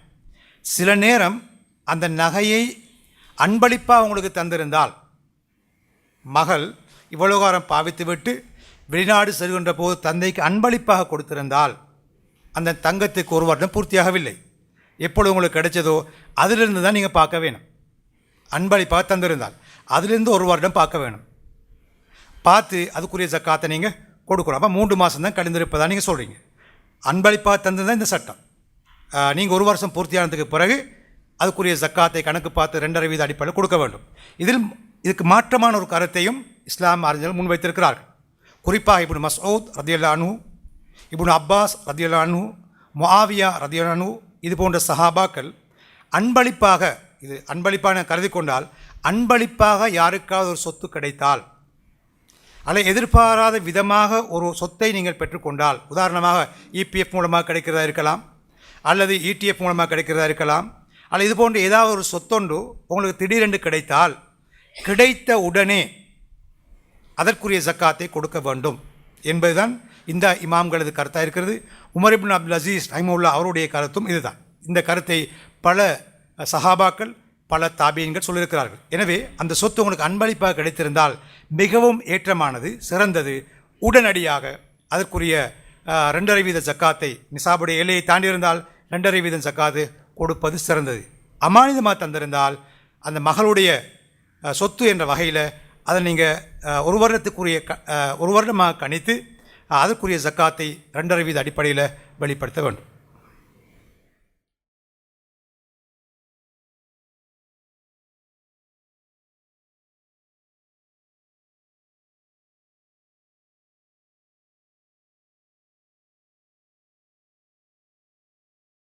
இப்போ கம்பெனி அமைப்பில் நாங்கள் செயற்படுவதாக இருந்தால், இப்போ இன்வெஸ்ட் பண்ணப்பட்ட கம்பெனி ஒரு இஸ்லாமிய முஸ்லீம்களால் நடத்தப்படக்கூடிய இஸ்லாமிய கம்பெனியாக இருந்தால் அவர்கள் கூட்டாக ஜக்காத் கொடுக்க முடியும். குறிப்பாக இமாம் ஷாஃபியுடைய கருத்துப்படிக்கு கூட்டிணைந்து பலர் சேர்ந்த ஒரு கம்பெனி நடத்தினால் அல்லது தொழிற்சாலையை நடத்தினால், உற்பத்தி செய்தால் அது கம்பெனி தான் ஜக்காத்து கொடுக்கணும், தனி மனிதர்கள் அல்ல. கம்பெனி ஜக்காத் கொடுக்கணும் என்பது இமாம் ஷாஃபியுடைய பலமான கருத்து. எந்த அளவுக்கு இமாம் ஷாஃபி சொல்கிறார் என்றால், சில வேளை தனித்து ஒரு 10 பேர் சேர்ந்த ஒரு கம்பெனி நாங்கள் செய்கிறோம், அதில் தனித்து பார்க்கின்ற போது சிலருடைய மூலதனம் நிசாபுடைய அளவுரை இல்லை. உதாரணமாக சொல்லுவோம், இன்றைக்கு 4,35,000 ரூபாய் நிசாபு நாங்கள் வச்சுக்கொண்டா ஒருவர் மூலதனம் ஆகிட்டிருக்கிறார் 50,000 ரூபா தான். அதை விட மேலதிகமாக அவரிடத்தில் கையிருப்பிலையும் பணம் இல்லை என்றிருந்தாலும் கூட்டாக செயற்படுகின்ற போது அந்த தொகையும் ஜக்காத்துக்கு உட்படும். தனித்து பார்த்தால் அவர் மீது ஜக்காத்து கடமை இல்லை. கம்பெனியாக செய்கின்ற போது கம்பெனி பலருடைய மூலதனங்களையும் ஒரு மூலதனமாக கருதி அதுக்கு ஜக்காத்து கொடுக்க வேண்டும் என்பதை இமாம் ஷாஃபியுடைய கருத்தாக இருக்கிறது. இதுக்கு ஒரு அழகான உதாரணத்தை நான் சொல்கிறேன். இமாம் ஷாஃபி சொல்கிறார், உதாரணமாக கால்நடை வளர்ப்பு, பலர் சேர்ந்து கால்நடைகள் வளர்க்கிறார்கள் வச்சுக்கொள்வோம். ஆடு வளர்க்கணும்னு வச்சுக்கொள்ளும். உதாரணமாக 20 சேர்ந்து ஆடு வளர்க்கிறார்கள். ஒருவருடைய ஆடு 10 ஆடுகள் மட்டுமே, மற்றொருவருடைய ஆடு 30 ஆடுகள் இருக்குது. 40 ஆடுகள் இருந்தால் ஜக்காத்து கொடுக்க வேண்டும். எனவே தனித்து பார்த்தால் இந்த 2 பேரும் ஜக்காத்து கொடுக்க வேண்டிய அவசியம் இல்லை. ஒருவரிடத்தில் 10 ஆடுகள், மற்றவரிடத்தில் 30 ஆடுகள் என இருவரும் ஜக்காத்து கொடுக்க வேண்டிய அவசியம் இல்லை என்னெல்லாம் வருது. ஆனால் கம்பெனியாக 2 பேர் கூட்டாக சேர்ந்து செய்கின்ற போது ஜக்காத்து கொடுக்க வேண்டும் என்று இமாம் ஷாஃபி சொல்கிறார். 2 பேரும் சேர்ந்து கொடுக்க நேரம். எனவே 3/2 பங்கு ஜக்காத் 30 ஆடுகளை வைத்திருந்தவருக்கும், 1/3 ஜக்காத் 10 ஆடுகளை வைத்திருந்தவருக்கும் கடமையாகிறது இந்த சந்தர்ப்பத்தில். இன்னும் இது போன்ற நீங்கள் கம்பெனி அடிப்படையில் உற்பத்திகள் செய்கின்ற போது, வியாபாரங்கள் செய்கின்ற போது அந்த கம்பெனி மொத்த மூலதனத்தையும் பலருடைய மூலதனத்தையும் ஒரு மூலதனமாக கருதி ஜக்காத்து கொடுக்கும். அப்படி ஜக்காத்து கொடுப்பதன் காரணமாக அந்த கம்பெனியில் முதலீடு செய்தவர் அந்த தொகைக்கு ஜக்காத்து கொடுக்க வேண்டிய அவசியம் வரமாட்டார். அந்த குறிப்பிட்ட தொகைக்கு ஜக்காத்து கொடுக்க தேவையில்லை. அவரிடத்தில் ஏனைய தொழில்கள் இருந்தால், ஏனைய மூலதனங்கள் இருந்தால் அத்தகைய மூலதனங்களுக்கு அவர் ஜக்காத்து கொடுக்க கடமைப்பட்டவராக மாறுவார். சரிதானே? ரைட். 2வது அவர் கேட்ட கேள்வி, தன்னிடத்தில் தொழில் செய்யக்கூடிய தன்னுடைய ஸ்டாஃப் அவர்களுக்கு தனது ஜக்காத்தை கொடுக்க முடியுமா என்று கேட்கிறார். இது மிகவும் சிக்கலான ஒரு கேள்வி. பல இடத்தில் நான் சந்திச்சிருக்கிறேன். குறிப்பாக பல முதலாளிமார்கள் ஜக்காத் ஒரு போனஸ் மாதிரி அந்த தொழிலாளர்கள் கொடுத்து அவர்களை திருப்திப்படுத்துகின்ற ஒரு வேலையை செய்கிறார்கள். ஜக்காத்தை சரியாக கணக்கு பார்த்து அந்த ஜக்காத்தை இவர்களுக்கு போனஸ் மாதிரி ஒவ்வொரு வருஷமும் கொடுக்குறது. சம்பளங்களை சரியாக கொடுக்கறது இல்லை. சம்பளத்தை வளமையாக குறைச்சி கொடுத்து போட்டு அல்ல போதுமான அண்டைக்குள்ள சமூக தேவைகள் நலன்களுக்கு தேவையான அளவுக்கு சம்பளம் கொடுக்காமைக்கு குறைத்து சம்பளத்தை கொடுத்து போட்டு போனஸ் போல பெரிய ஒரு தொகையை ஜக்காத்திலிருந்து கொடுப்பதன் மூலமாக அவரிடத்தில் தொழில் செய்வதற்கு ஒரு வகையான ஒரு நிர்பந்தத்தை கொடுக்கிறார்கள். இது எந்த வகையிலும் ஏற்றுக்கொள்ளக்கூடிய ஒன்றல்ல. தொழிலாளர்களுக்கு, உழைப்பாளிகளுக்கு நியாயமான சம்பளத்தை, அந்த காலத்துக்கு ஏற்ற சம்பளத்தை திருப்தியாக கொடுக்க வேண்டும். அதற்கு பிறகு உங்களுக்கு தொழில் செய்யக்கூடிய தொழிலாளர்கள் உண்மையாகவே ஜக்காத்து பெற தகுதியாக இருந்தால் மட்டுமே, நான் ஏற்கனவே சொன்னது மாதிரி உண்மையாகவே பெற தகுதியாக இருந்தால் மட்டுமே அவர்களுக்கு கொடுக்கலாம். அப்படி தேவை இருந்தால், உண்மையாக தகுதி இருந்தால் கொடுக்கலாம். அப்படி இல்லாமைக்கு தொழில் செய்கிறார்கள் என்ற ஒரே காரணத்துக்காக வேண்டி போனஸை போல ஜக்காத்து கொடுக்க முடியாது. இந்த விஷயத்தில் நீங்கள் கவனமாக இருக்க வேண்டும். ஒரு முறை ஒரு நாட்டுப்புற அரபி நபியாரிடத்தில் வந்து சொன்னார், யா ரசூலல்லாஹ், ஜக்காத்தாக உங்களிடத்தில் வந்திருக்கக்கூடியவற்றிலிருந்து எனக்கும் தாருங்களே என்று கேட்டார். அப்போது நபி அவர் சொன்னார்கள், ஜக்காத்துடைய விடயத்தில் அல்லாஹ் ஒரு நபியுடையதோ ஏனைய மனிதர்களுடையதோ தீர்ப்பில் திருப்தி கொள்ளவில்லை. ஒரு நபியுடையதோ மற்ற மனிதருடையதோ தீர்ப்பில் அல்லாஹ் திருப்தி கொள்ளவில்லை. யார் யாருக்கு அது வழங்கப்பட வேண்டும் என்பதை மிக தெளிவாக அவன் வரையறுத்து சொல்லியிருக்கின்றான். அந்த கூட்டத்தில் நீனும் ஒருவனாக இருந்தால் மட்டுமே உனக்கு ஜக்காத் தர முடியும் என்று நபி அவர் சொன்னார். இது நீங்கள் கவனத்தில் கொள்ள வேண்டும். ஏன்னா உங்களிடத்தில் தொழில் செய்யக்கூடியவர், அவருக்கு நீங்கள் நியாயமான சம்பளத்தை கொடுத்ததன் பின்னர்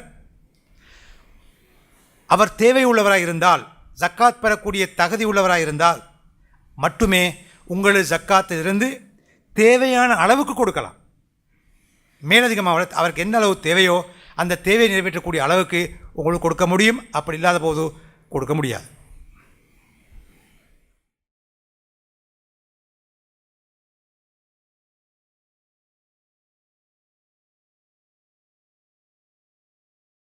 இதுபோல தந்தை தனக்கு சொந்தமான ஒரு காணியை விற்று தன்னை மகனுக்கு கொடுத்துருக்கிறார். மகன் அதை இன்வெஸ்ட் பண்ணி சம்பாதிச்சு கொண்டு இருக்கிறார், போட்டிருக்கிறார். முதலாவது காணியை விற்ற உடனே தந்தை ஜக்காத்து கொடுத்துருக்கணும். நிலையான சொத்துக்களுக்கு ஒரு பில்டிங்காக இருக்கலாம், காணியாக அல்லது தோட்டமாக இருக்கலாம், அல்லது இது போன்ற நிலையான சொத்துக்களை பொறுத்தவரையில் அவற்றுக்கு வருடாவரணங்க ஜக்காத்து கொடுப்பதில்லை. நீங்கள் பாவிக்கின்ற வாகனமாக இருக்கலாம், நிரந்தரமான எப்படியான நிலையான சொத்துக்களுக்கு ஜக்காத் கிடையாது, வருடம் கொடுப்பது இல்லை. அந்த சொத்துக்களை என்றாவது நீங்கள் விற்றால் விற்ற உடனே 2.5% நீங்கள் ஜக்காத்து கொடுக்க வேண்டும். ஏன்னா முதலாவது அந்த தந்தை காணியை விற்ற உடனே அதுக்குரிய ஜக்காத்தை கொடுத்திருக்க வேண்டும். பிறகு அந்த பணத்தை மகனுக்கு அவர் இன்வெஸ்ட் பண்ண கொடுத்திருக்கிறார். அது வியாபாரத்தில் சுழல்கிறது. ஒரு வருடம் வியாபார ஒழுங்குக்குரிய ஜக்காத் சட்டம் அதில் அமலாகும்.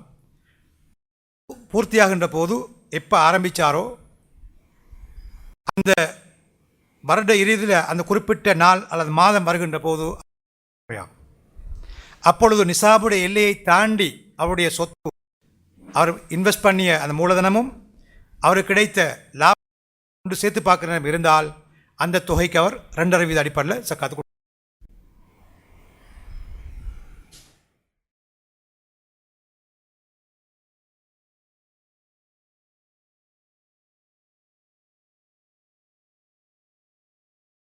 முக்கியமான கேள்வி, குறிப்பாக செல்வந்தர்கள் வியாபாரி எதிர்நோக்குகின்ற ஒரு பிரச்சனையாக இருக்கிறது. இதுக்கு எதிரும் புதிருமான கருத்துக்கள் சமூகத்தில் முன்வைக்கப்படுவதை நாங்கள் பார்க்கிறோம். உண்மையில் ஜக்காத்தை பொறுத்தவரை நான் நினைக்கிறேன், உங்களுக்கு ஸ்டாக் பார்க்குறது, அதாவது ஒரு வியாபாரி தண்ட இருப்பை அல்லது ஸ்டாக்கை எப்படி பார்க்குறது என்பதற்கு இஸ்லாமிய சிஸ்டம் ஒன்று இருக்கிறது. அதை நான் தெளிவுபடுத்தி போட்டு இந்த விஷயத்துக்கு வருவது பொருத்தம் நினைக்கிறேன். குறிப்பாக ஒரு வியாபாரி பொறுத்த வரையில் அவரிடத்தில் கையிருப்பு இருக்கக்கூடிய கையிருப்பு இருக்கக்கூடிய பொருட்களை பார்க்குற நேரம், ஒரு பொருளுக்கு வியாபார சந்தையில் 3 விலைகள் இருக்குது. ஒன்று கொள் விலை, கொஸ்ட் ப்ரைஸ். ரெண்டாவது விற்பனை விலை, செல்லிங் ப்ரைஸ். மூன்றாவது அந்த பொருளுக்கான மார்க்கெட் ப்ரைஸ், அப்போது சந்தை விலை என்ற 3 விலைகள் இருக்குது. நீங்கள் ஒரு பொருளை கொள்வனவு செய்கிற நேரம் ஒரு விலைக்கு ஒரு உதாரணமாக ஒரு 1000 ரூபாய்க்கு ஒரு பொருளை கொள்வனவு செஞ்சுருப்பீங்க. நீங்கள் அதை 1500 ரூபாய்க்கோ 1400 ரூபாய்க்கோ பேரம் பேசி பாக்கியம் பண்ணி விற்பீங்க. ஆனால் இப்போ நீங்கள் விற்று வந்ததுக்கு பிறகு விற்று வந்த தொகை லாபமாக கருதப்படும். நீங்கள் 1000 ரூபாய்க்கு வாங்கின 1500 ரூபாய்க்கு விற்றுருந்தால் அந்த முழு தொகையும் உங்களோட ஸ்டாக்கில் வரும், கேபிட்டல் ப்ளஸ் ப்ராஃபிட். ஆனால் இந்த பொருள் விற்பனையாக இன்னும் ஸ்டாக்கில் இருக்கும் என்றால் இப்போ நீங்கள் அண்டைக்குள்ள மார்க்கெட் ப்ரைஸை பார்க்கணும். மார்க்கெட் ப்ரைஸ்னு சொன்னால் இப்போக்கு நீங்கள் அந்த குறிப்பிட்ட பொருளை சந்தையில் வாங்குவதென்றால் என்ன விலைக்கு கொள்வனவு செய்வீர்கள்? ஹோல்சேலாக நீங்கள் வாங்குற என்ன விலைக்கு வாங்குவீர்கள்? உதாரணம் 1000 ரூபாய்க்கு வாங்கின பொருள் இன்றைக்குள்ள மார்க்கெட் ப்ரைஸ் 1200 ரூபாய் என்றால் நீங்கள் ஸ்டாக் பார்க்கணும் 1200 ரூபா பார்க்கணும். இது லாபம் அல்ல, அன்றைக்குள்ள மார்க்கெட் ப்ரைஸ். இதே போல் 1000 ரூபா வாங்கின பொருள் இன்றைக்கு 800 ரூபா குறைந்திருந்தால் நீங்கள் 800 ரூபாய்க்கு தான் கோஸ்ட் ப்ரைஸ் பார்க்க வேண்டும். அந்த வகையில் உங்களோட ஸ்டாக்கை நீங்கள் பார்க்கணும். ஸ்டாக் பார்த்து உங்களோட கையிருப்பில் இருக்கக்கூடிய பணத்தையும் அதனோடு கூட்டணும். இதே போல் உங்களுக்கு வரவேண்டிய கடன்களையும் அதனோடு சேர்க்கணும். வரவேண்டிய கடன் 2 வகை இருக்குது. ஒன்று அறவிட முடியுமான கடன், அறவிட முடியா கடன். இந்த அறவிட முடியுமான கடன் உங்களோட மனச்சாட்சியின் படி உங்களோட அனுபவங்கள் அடிப்படையில் இது கிடைக்கும் என்ற உங்கள் நம்பிக்கை இருந்தால் அது சில வருடங்கள் கலந்து கிடைத்தாலும் சரி உங்களோட இருப்பாக சேர்க்கப்பட வேண்டும்.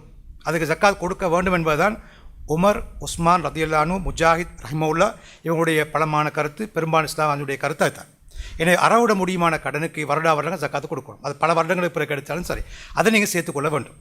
அறவிட முடியாத கடனை பொறுத்த வரையில் அதுக்கு நீங்கள் ஜக்காத்து கொடுக்கறதே அதை கழிச்சு விட்டலாம், அதையும் கழிச்சு விட்டலாம். அதுக்கு ஜக்காத் கொடுக்க வேண்டிய அவசியம் கிடையாது. ஆனால் இந்த அறவிட முடியாத கடன் என்றாவது ஒரு நாள் உங்களுக்கு திருப்பி கிடைச்சால் அதுக்கு எப்படி ஜக்காத்து கொடுப்பது என்பது பற்றியும் இமாம்கள் பேசியிருக்கிறார்கள். இதில் 3 கருத்துக்கள் இருக்குது. அந்த ஜக்காத்து அதுக்கு எப்படி ஜக்காத் கொடுப்பது 3 கருத்துக்கள் இமாம்கள் வச்சுருக்கிறாங்க. அதில் மிகவும் பலமானதும் நடைமுறை சாத்தியமான நேரத்தை கருத்தில் கொண்டு சாத்தியமானதுமான கருத்தை நான் உங்களுக்கு சொல்கிறேன். இமாம் மாலிக், இமாம் உமர் இப்னு அப்துல் அசீஸ் ரஹிமவுல்லா இவங்க போன சொல்லியிருக்கிறார்கள், அந்த சல்லி உங்களுக்கு கிடைத்த உடனே, அந்த பணம் உங்களுக்கு கையில் கிடைத்த உடனே 2.5% நீங்கள் ஜக்காத்து கொடுக்கணும். கடந்த காலம் எல்லாவற்றையும் கணக்கு பார்த்து கொடுக்க வேண்டிய அவசியம் இல்லை. அந்த தொகை 10 வருடங்களுக்கு பிறகு உங்களுக்கு கிடைச்சாலும் சரி கிடைத்த உடனே 2.5% கொடுக்கணும். சில நேரம் அந்த குறிப்பிட்ட தொகை நிசாவுடைய அளவை விட குறைஞ்சதாக இருக்க முடியும் அந்த காலத்தை பொறுத்தவரையில். ஆனால் நீங்கள் ஜக்காத்து கொடுக்கணும். காரணம் என்ன? ஏற்கனவே ஜக்காத்து கொடுத்த நீங்கள் அந்த தொகையோடு நீங்கள் தொடர்படுத்தி பார்க்க வேண்டும். இந்த பணம் இடையில் கிடைத்த பல வருடங்களுக்கு பிறகு கிடைத்த அந்த அறவிட முடியாத கடன் தொகை சிறியதாக இருந்தாலும் உங்களோட மொத்த தொகையோடு தொடர்படுத்தி பார்க்குற நேரம் அது பெரிய தொகையாக தான் இருக்கும். எனவே அந்த குறிப்பிட்ட தொகைக்கு நீங்கள் 2.5% ஜக்காத்து கொடுக்க வேண்டும். சரிதானே? ரைட். இப்போ அடுத்த பிரச்சனை, இப்போ நீங்கள் கேட்டது அதுதான் மிக முக்கியமானது. பெரும்பாலான வியாபாரிகள் கடன்களோடு தான் சுற்றுவார்கள். கொடுக்க வேண்டியதும் இருக்கும், எடுக்க வேண்டியதும் இருக்கும். எடுக்க வேண்டியதை நான் இப்போ உங்களுக்கு சொன்னேன், கொடுக்க வேண்டியதையும் கழிக்க வேண்டுமா என்பது ஒரு கேள்விக்குறியாக இருக்கிறது. இதில் வித்தியாசமான கருத்துக்கள் இருக்குது. குறிப்பாக செல்வத்தை, ஜக்காத் கொடுக்கக்கூடிய செல்வத்தை 2ஆக பிரிக்கிறாங்க. ஒன்று, இது ஏழைகளின் சொத்தா அல்லது இது ஒரு இபாதத்தா? இந்த 2 கருத்து இந்த 2 கருத்துக்கள் அடிப்படையில் இந்த கருத்து முரண்பாடு வருது. ஏழைகளின் சொத்து என்று நோக்கிறவர்கள் சொல்கிறார்கள், எடுத்த கடனுக்கு ஜக்காத்து கொடுக்க வேண்டிய அவசியம் இல்லை, கடன் தொகைக்கு ஜக்காத் இல்லை, அதை நீங்கள் சேர்க்க வேண்டிய அவசியம் கழிச்சு விட்டலாம். காரணம், அது ஏழைகளின் சொத்தாகிறதுக்கு முந்தி கடன் கொடுத்தவனின் சொத்தாக காணப்படுகிறது. எனவே கடன் எடுத்தவனின் சொத்து அல்ல, அது கடன்பட்ட எனது சொத்து அல்ல, யார் கடன் கொடுத்தானோ அவனது சொத்து. அந்த சொத்துக்கு அவன் கடன் ஜக்காத்து கொடுக்க வேண்டும். உதாரணமாக நான் உங்களிடத்தில் கடன் எடுத்திருந்தால் கடன் எடுத்த நானும் ஜக்காத்து கொடுத்து கடன் தந்த நீங்களும் ஜக்காத்து கொடுத்தால் ஒரு பொருளுக்கு 2 பேர் ஜக்காத்து கொடுத்ததாக மாறும். ஒரு பொருளுக்கு 2 பேர் 2 முறை ஜக்காத்து கொடுக்க வேண்டும் என்று யாருமே சொன்னது கிடையாது. ஒரு பொருளுக்கு ஒரு முறை தான் ஜக்காத்து கொடுக்கணும். நான் ஏற்கனவே உங்களுக்கு சொன்னேன், அறவிட முடியுமான கடனாக இருந்தால் வருடம் ஜக்காத்து கொடுக்க வேண்டும் என்று. எனவே எனக்கு கடன் தந்த நீங்கள் அந்த கடனை திருப்பி கிடைக்குமென்னு நம்பிக்கை உங்களுக்கு இருக்குது. எனவே நீங்கள் அதுக்கு ஜக்காத்து கொடுத்து கொண்டு போகிறீங்க. நானும் ஜக்காத்து கொடுத்தால் 2 முறை கொடுத்ததாக மாறும். எனவே கடன் தொகைக்கு ஜக்காத்து கொடுக்க வேண்டிய அவசியம் இல்லை என்ற கருத்து பலமான கருத்து. சரிதானே? அடுத்த பிரச்சனை, இது இபாதத்தினை நோக்கியவர்கள் கையிருப்பில் ஜக்காத்துடைய நிசாப் அளவில் பணம் இருக்கும் என்றால், சொத்து இருக்கும் என்றால் ஜக்காத்து கொடுப்பது கடமையாகும். அவனுக்கு கடன் இருக்குதா இல்லையா என்று பார்க்க வேண்டிய அவசியம் கிடையாது. அல்லாஹ்வுக்கு செலுத்த வேண்டிய கடனும் மனிதனுக்கு செலுத்த வேண்டிய கடனும் இந்த இடத்துல முரண்பட்டு கொள்கின்றன. மனிதனுக்கு செலுத்த வேண்டிய கடன் அது கடன் தொகை, அல்லாஹ்வுக்கு செலுத்த வேண்டிய கடன் அது ஜக்காத். எனவே இந்த இடத்துல அல்லாஹ்வுக்கு செலுத்த வேண்டிய கடனை முற்படுத்தப்பட வேண்டும். எனவே கடன் தொகைக்கும் ஜக்காத்து கொடுக்க வேண்டும் என்று சொல்லக்கூடிய இருக்கிறார்கள். நான் ஏன் இதை சொல்கிறேன்னா, நீங்கள் எதிரும் புதிருமாம் உலமாக்கள் சொன்னதுனால தான் சொல்கிறேன். சரிதானே? இந்த கருத்து இமாம் ஷாஃபி, இமாம் அவுசாயி போன்றவர்கள் முன்வைக்கிறார்கள். இருந்தாலும் கடன் தொகைக்கு ஜக்காத்து கொடுக்க வேண்டிய அவசியம் கிடையாது என்ற கருத்தே மிக பலமான கருத்தாகும், பல இமாம்களுடைய கருத்து. எந்த அளவுக்கு என்றால், ஆயிஷா ரதியல்லாஹு அவர்கள், இப்னு உமர் போன்றவர்கள் எடுத்தவனும் கொடுக்க வேண்டிய அவசியமில்லை, கொடுத்தவனும் கொடுக்க வேண்டிய அவசியமில்லை என்ற கருத்தை சொல்லியிருக்கிறார்கள். லாகிரி மதுஹபுடைய பலமான கருத்தாகவும் இதாக இருக்கிறது. இமாம் இப்னு ஹஸ்ம் அவர்களும் இந்த கருத்தை மிக வலியுறுத்தி சொல்லியிருக்கிறார். அந்த வகையில் பார்த்தால், எனவே ஒரு பக்கம் கொடுத்தால் இது போதுமானது. இந்த சந்தர்ப்பத்தில் சவாப் இப்னு யசீத் என்ற சஹாபி அறிவிக்கிறார், அபு உபைத் அவர் அம்பால் என்ற புத்தகத்தில் தெளிவாக சொல்லியிருக்கிறார், உஸ்மாரன் அவர்கள் ஜக்காத்து கொடுக்கக்கூடிய மாதம் வந்தபோது மின்பரில் இருந்து கொண்டு சொன்னார்கள், இது ஜக்காத் கொடுக்கக்கூடிய மாதமாகும், உங்களது செல்வத்திலிருந்து ஜக்காத் கொடுக்க வேண்டி இருக்கிறது. எனவே யாராவது கடன்பட்டிருந்தால் அந்த கடன் தொகையை கொடுத்து விடுங்கள், ஜக்காத் கொடுக்கும்போது கழிச்சிருங்க, கொடுத்து போட்டுருங்க, ஜக்காத் கொடுக்க வேண்டி இருக்கிறது என்று சொன்னார். எனவே கடன் தொகைக்கு ஜக்காத் கொடுக்க வேண்டிய அவசியம் இல்லை என்பதை உஸ்மான் அவருடைய இந்த கருத்தில் நாங்கள் விளங்குகிறோம். இதே கருத்தை இமாம் பைஹக்கி போன்ற இமாம்கள், இமாம் திருமிதி போன்றவர்களெல்லாம் சொற்கள் சில வித்தியாசங்கள் சொல்லியிருக்கிறாங்க. இந்த கருத்தை சொல்கிற இமாம் இப்னு குதாமா, மிக முக்கியமாக ஹம்பலி மதகுடைய இமாம், அவருடைய முகனி என்ற புத்தகத்தில் சொல்போது சொல்கிறார், உஸ்மான் அவர்கள் இந்த கருத்தை சஹாபாக்கள் மத்தியில் பிரபலியமாக சொன்னார்கள். பல சஹாபாக்கள் அப்போது இருந்தார்கள், யாரும் உஸ்மானோடு முரண்படவில்லை. எனவே இது சஹாபாக்களது பரவலான பொதுவான கருத்தாக காணப்பட்டது என்று அவர் விளங்கப்படுத்துகிறார். அப்போ இதில் நாங்கள் விளங்குகிறோம், கடனாகப்பட்ட தொகைக்கு நீங்கள் ஜக்காத் கொடுக்க வேண்டிய அவசியம் இல்லை, அதை கழிச்சுடலாம். ஆனால் நீங்கள் விளங்கிக் கொள்ள வேண்டும், கடன் ரெண்டு வகைப்படும். ஒன்று தவணை கடன், உடன் செலுத்தப்பட வேண்டிய கடன். எனவே இந்த இடத்துல நாங்கள் பார்க்கணும், இந்த தவணை உடன் செலுத்தப்பட வேண்டிய கடன், அதை நீங்கள் அதாவது இந்த வருஷத்தில் நீங்கள் செலுத்தப்பட வேண்டிய கடன், அதை நீங்கள் கழிக்க வேணும். அடுத்தது நீங்கள் கழிக்கிறது இல்லை. இந்த வருடத்தில் செலுத்தப்பட வேண்டிய கடனை நீங்கள் கழிக்கணும். கடனை கழிச்சு போட்டு ஜக்காத்து கொடுக்கறது தப்புறது மட்டுமல்ல, கடனை கழித்தால் கடனை உரியவருக்கு நீங்கள் கொடுத்து விட வேண்டும். சரிதானே? இதே போல் சில என்ன சொல்லுவாங்க, கடன் தொகை கழிக்கப்பட்டால் ஜக்காத்திலிருந்து ஒரு பகுதி விடுபட்டு போகுமே என்று சில கருதுவாங்க. உண்மையிலே கடன் தொகைக்கு நீங்கள் ஜக்காத்தின் விடுபடுறதில்லை. ஏன்னா கடன் கொடுத்தவர் அங்கே ஜக்காத்து கொடுத்து கொண்டு இருப்பார். இதை அனுபவிப்பவரை பொறுத்தவரையில் அவரும் ஜக்காத்து கொடுக்குறார். உண்மையிலே காரணம் கேட்டால் நீங்கள் வியாபாரம் செய்கிறது உங்களுக்கு தெரியும், பிஸ்னஸ் பண்ணுற நேரம் கடன் எடுத்து நீங்கள் சில பேர் வியாபாரம் இருக்குது முழுக்க கடன் தான், கடன் மட்டும் அவரே இருக்கும், பிஸ்னஸ் எல்லாம் கடன்லாம் சுற்றுவார். ஆனால் அவர் எப்படி ஜக்காத்து கொடுக்குறான்னு கேட்டால் நீங்கள் பார்க்கலும் அவர் பிஸ்னஸ் டேர்ன் ஓவரை நீங்கள் பார்த்தால் சரிதானே, டேர்ன் ஓவருக்கு வந்து பிறகு நீங்கள் க்ரோஸ் ப்ராஃபிட் வரும். இப்போ க்ரோஸ் ப்ராஃபிட்லேருந்து உங்களோட எக்ஸ்பெண்டிச்சர்ஸ், உங்களோட வாழ்க்கை செலவோட சம்பந்தமான செலவுகள் இருக்குது. ஆனால் வாழ்க்கை செலவு நீங்கள் பார்க்கணும், நியாயமான செலவு தான் பார்க்கணும். நடைமுறை அன்றைய காலத்தில் சாதாரண நடுத்தரமான வாழ்க்கை வாழக்கூடிய செலவு வாழ்க்கை செலவு. நீங்கள் பெரிய முதலை பயன்படுத்துகிறீர்கள் என்பதனால் ஆடம்பரமாக வாழ்வது வாழ்க்கை செலவாக கருத முடியாது. நீங்கள் அப்படி வாழ்ந்திருந்தால், உதாரணமாக 50,000 உங்களோட வாழ்க்கை செலவுக்கு போதும் என்று இருந்தால் நடுத்தரமான வாழ்க்கைக்கு நீங்கள் 1,00,000 பாவித்தால், மேலதிகமாக பாவித்த 50,000ம் அதுக்கு நீங்கள் ஜக்காத்து கொடுக்கணும். நீங்கள் உங்களோட லாபத்தை அதை சேர்க்க வேணும். சரிதானே? 50,000 தான் உங்களுக்கு நடுத்தரமான வாழ்க்கைக்குரிய செலவு. மேலதிகமான 50,000த்தையும் நீங்கள் 12ஆல் பெருக்கி நீங்கள் உங்களோட ஏனைய மூலதனத்தோடு சேர்க்கணும். ஏன்னா இப்படி நீங்கள் டேர்ன் ஓவரை பார்த்து க்ரோஸ் ப்ராஃபிட்டுக்கு வந்து உங்கள் நெட் ப்ராஃபிட்டுக்கு வந்து பார்க்குற நேரம் உங்களுக்கு எவ்வளோ வந்திருக்குன்னு விளங்கும். உங்களோட கேபிட்டல், உங்களோட கடன், இவற்றெல்லாம் கணக்கெடுத்து பார்க்குறேன் உங்களுக்கு விளங்கும். இந்த தொகைக்கு தான் நீங்கள் ஜக்காத், இது உங்களோட பணம், அந்த நெட் ப்ராஃபிட் தான் உங்களோட பணம். எனவே அதில் நீங்கள் மேலதிகமாக செலவழித்த தொகையையும் உட்படுத்தி, நீங்கள் செலவழித்தது பிறன்னு இஸ்லாம் சொல்ல வர இல்லை, உங்களோட தகுதிக்கு ஏற்ப அந்தஸ்துக்கு ஏற்ப நீங்கள் வாழ்ந்திருக்கலாம், அது பிரச்சனையாக இல்லை. சரிதானே? ஆனால் அப்படி வாழ்ந்த தொகைக்கு நீங்கள் ஜக்காத்து கொடுக்க வேணும். எனவே அந்த மேலதிகமான தொகையையும் உங்களோட நெட் ப்ராஃபிட்டோடு சேர்த்து நீங்கள் ஜக்காத்தை கணக்கு பார்த்து 2.5% அடிப்படையில் கொடுத்தால் அது ஜக்காத்தாக அமையும்.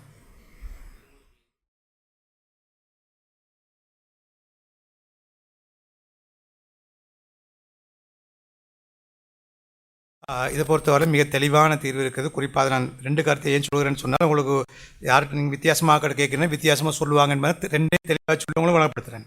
இமாம் ஷாஃபியுடைய கருத்து, இருக்கின்ற ஜக்காத்தை 8 கொடுக்க வேண்டும்.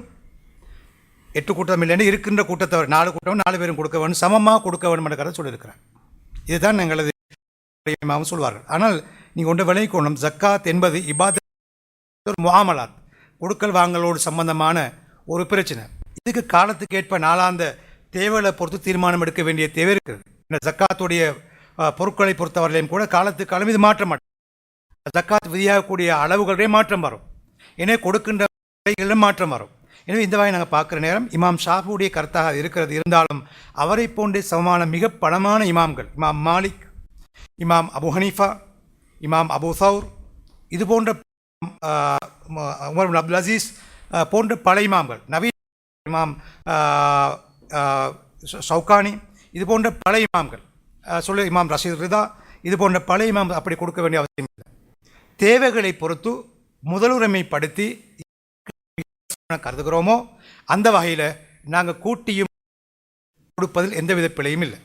குறிப்பாக ஒரு தனிநபர் கூட்டாக கொடுக்காத நிலையில் தனிநபர் தானாக ஜக்காத் பகிர்ந்தளிக்கின்ற போது இருக்கின்ற தொகை சிறிய அளவில் இருந்தால் பலருக்கும் அதனை பிரித்து கொடுப்பதை விட ஒரு சிலருக்கு கொடுப்பதன் மூலமாக அவருடைய தேவையை நிறைவேற்றுவதுதான் ஏற்றமானது சொல்லி இந்த இமாம் சொல்கிறார். குறிப்பாக இமாம் அபூ ஹனீஃபா சொல்கிற போது சொல்கிறார், அந்த சந்தர்ப்பத்தில் நாங்கள் பலருக்கும் கொடுப்பதை விட ஒருவருக்கோ சிலருக்கோ கொடுப்பதன் மூலமாக அவருடைய தேவை நிறைவேற்றுவது ஏற்றமானது என்ற கருத்தை அவர்கள் சொல்கின்றார்கள்.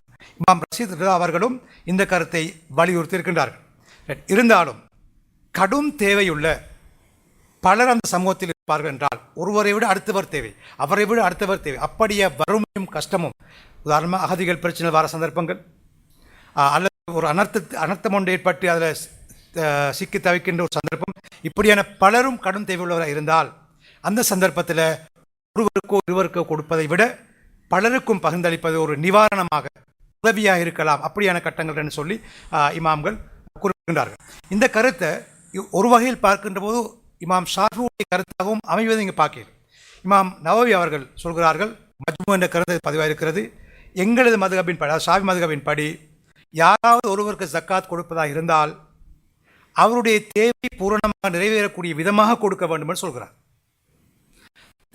குறைந்தபட்சம் அவர் அடிப்படை தேவைகளை பூரணமாக நிறைவேற்றக்கூடிய விதத்திலே ஜக்காத் கொடுக்கப்பட வேண்டும் என்ற கருத்தை இமாம் நவவி அவர்கள் குறிப்பிடுகின்றார்.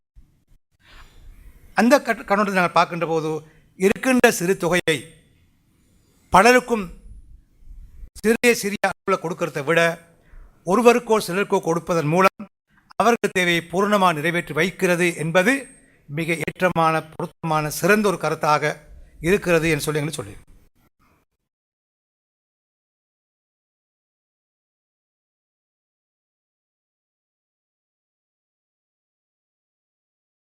முதலாவது கேள்வியை பொறுத்தவரையில் தங்கம், நீங்கள் நிசாபுக்கு மேலுள்ள தங்கத்துக்கு ஒரு முறை கொடுத்தால் போதுமா, ஒவ்வொரு வருடமும் கொடுக்க வேண்டுமா என்பதான கேள்வி. நிசாபுடைய எல்லையை தாண்டிய தங்கத்துக்கு மட்டுமல்ல ஜக்காத் கொடுக்கிறது. நிசாபுடைய எல்லையை தாண்டினால் இருக்கின்ற எல்லா தங்கத்தையும் கொடுக்கணும். உதாரணமாக 10.5 பவுண்ட் தான் நிசாபுடைய எல்லை. நிறுவையில் சொல்ல 85 கிராம். அப்போ 85 கிராம் தங்கம் இருந்தால் ஜக்காத் கொடுப்பது கடமை, அது நிசாப். அதை தாண்டி ஒரு 150 கிராம் 200 கிராம் இப்படியான அளவு தங்கம் இருந்தால் முழு தங்கத்துக்கும் கொடுக்கணும். நிசாபுர எல்லையை தாண்டியத்துக்கு மட்டுமல்ல, நிசாபுர எல்லையை அதை உட்படுத்தியே நாங்கள் ஜக்காத்து கொடுக்கணும். அதே போல் அந்த தங்கமோ பணமோ ஜக்காத் கடமையாம் ஏனைய பொருட்களோ எதுவாக இருந்தாலும் சரி, ஜக்காத் கொடுக்கப்பட்டதன் பிறகு அடுத்தடுத்த தொடர்ந்த வருடங்களில் எத்தனை வருடங்கள் அது இருந்தாலும் ஒவ்வொரு வருடமும் அதுக்கு ஜக்காத் கொடுத்து வர வேண்டும். தங்கமாக இருந்தாலும் சரி, பணமாக இருந்தாலும் சரி, ஏனைய பொருட்களாக இருந்தாலும் சரி, ஒவ்வொரு வருடமும் நிசாபுர எல்லையை தாண்டிய அதே பணம் அதே தங்கம் தொடர்ந்து இருந்தாலும் நீங்கள் கொடுத்து வர வேண்டும். கேள்வி, பாவனை தங்கமும் பாவிக்கா தங்கம்னு கேட்டிருந்தார். இது மிக தெளிவானது. பாவனை தங்கத்துக்கு ஜக்காத்து கொடுப்பதா இல்லையா என்பதை பொறுத்தவரை இமாம்கள் மத்தியில் 2 வித்தியாசமான கருத்துக்கள் இருக்குது. 2 பகுதியிலையும் தகுதி வாய்ந்த இமாம்கள் இருக்கிறார்கள். இருந்தாலும் பாவனை தங்கத்துக்கு ஜக்காத் கொடுக்க வேண்டிய அவசியம் கிடையாது என்ற கருத்தே மிக பலமான கருத்தாகும். இமாம் ஷாஃபி, இமாம் மாலிக், இமாம் அஹ்மது ஹம்பல் உட்பட ஆயிஷா ரதியல்லாஹு அவருடைய கருத்தும், ஹப்சா நாயகுடைய கருத்தும், இப்னு உமருடைய கருத்தும், அப்துல்லா போன்ற பல இமாம்கள் சஹாபாக்களுடைய கருத்தாக இது இருக்கிறது. சஹாபாக்கள் மிக பிரபலியமான கருத்தாகவும் பாவனை தங்கத்துக்கு ஜக்காத் கிடையாது. அபுல் வலீத் அல் ஃபாஜி என்று சொல்லக்கூடிய இஸ்லாம் அறிஞர், அவர் திருமிதி என்ற கிரந்தத்துக்கு விளக்கம் சொல்கின்ற போது சொல்கிறார், பாவனை தங்கத்துக்கு ஜக்காத் கிடையாது என்பது சஹாபாக்கள் மத்தியில் மிகவும் பிரபலியமாக இருந்த கருத்து என்று சொல்கிறார். எனவே ஆயிஷா ரலியல்லாஹு அவர்களை பற்றி காசிம் என்பவர் அறிவிக்கிறார், எங்களது சொத்துக்கள் ஆயிஷா நாயிடத்திலே பாதுகாப்புக்காக வைக்கப்பட்டிருந்தன. அந்த சொத்துக்களில் இருந்து அவர் ஒவ்வொரு வருடமும் ஜக்காத்து கொடுத்து வந்தார். பாவனை தங்கத்தை தவிர, பாவிக்கக்கூடிய தங்கத்தை தவிர ஏனைய சொத்துக்களுக்கு வருட ஜக்காத்து கொடுத்து வந்ததாக சொல்கிறார். அறிவிக்கிறார், இப்னு உமர் ரலியல்லாஹு அவர்கள் தங்கள் மக்களுக்கும் அடிமை பெண்களுக்கும் தங்கத்தை அணிவித்தார்கள். அப்படி பாவிக்கக்கூடிய தங்கத்துக்கு அவர் ஜக்காத்து கொடுக்கவில்லை என்கிறார். எனவே இப்படியான பல ஆதாரங்கள் இருந்து இன்னும் பாவனை தங்கத்துக்கு ஜக்காத்து கொடுக்க வேண்டிய அவசியம் கிடையாது. மிக பலமான கருத்தாகும்.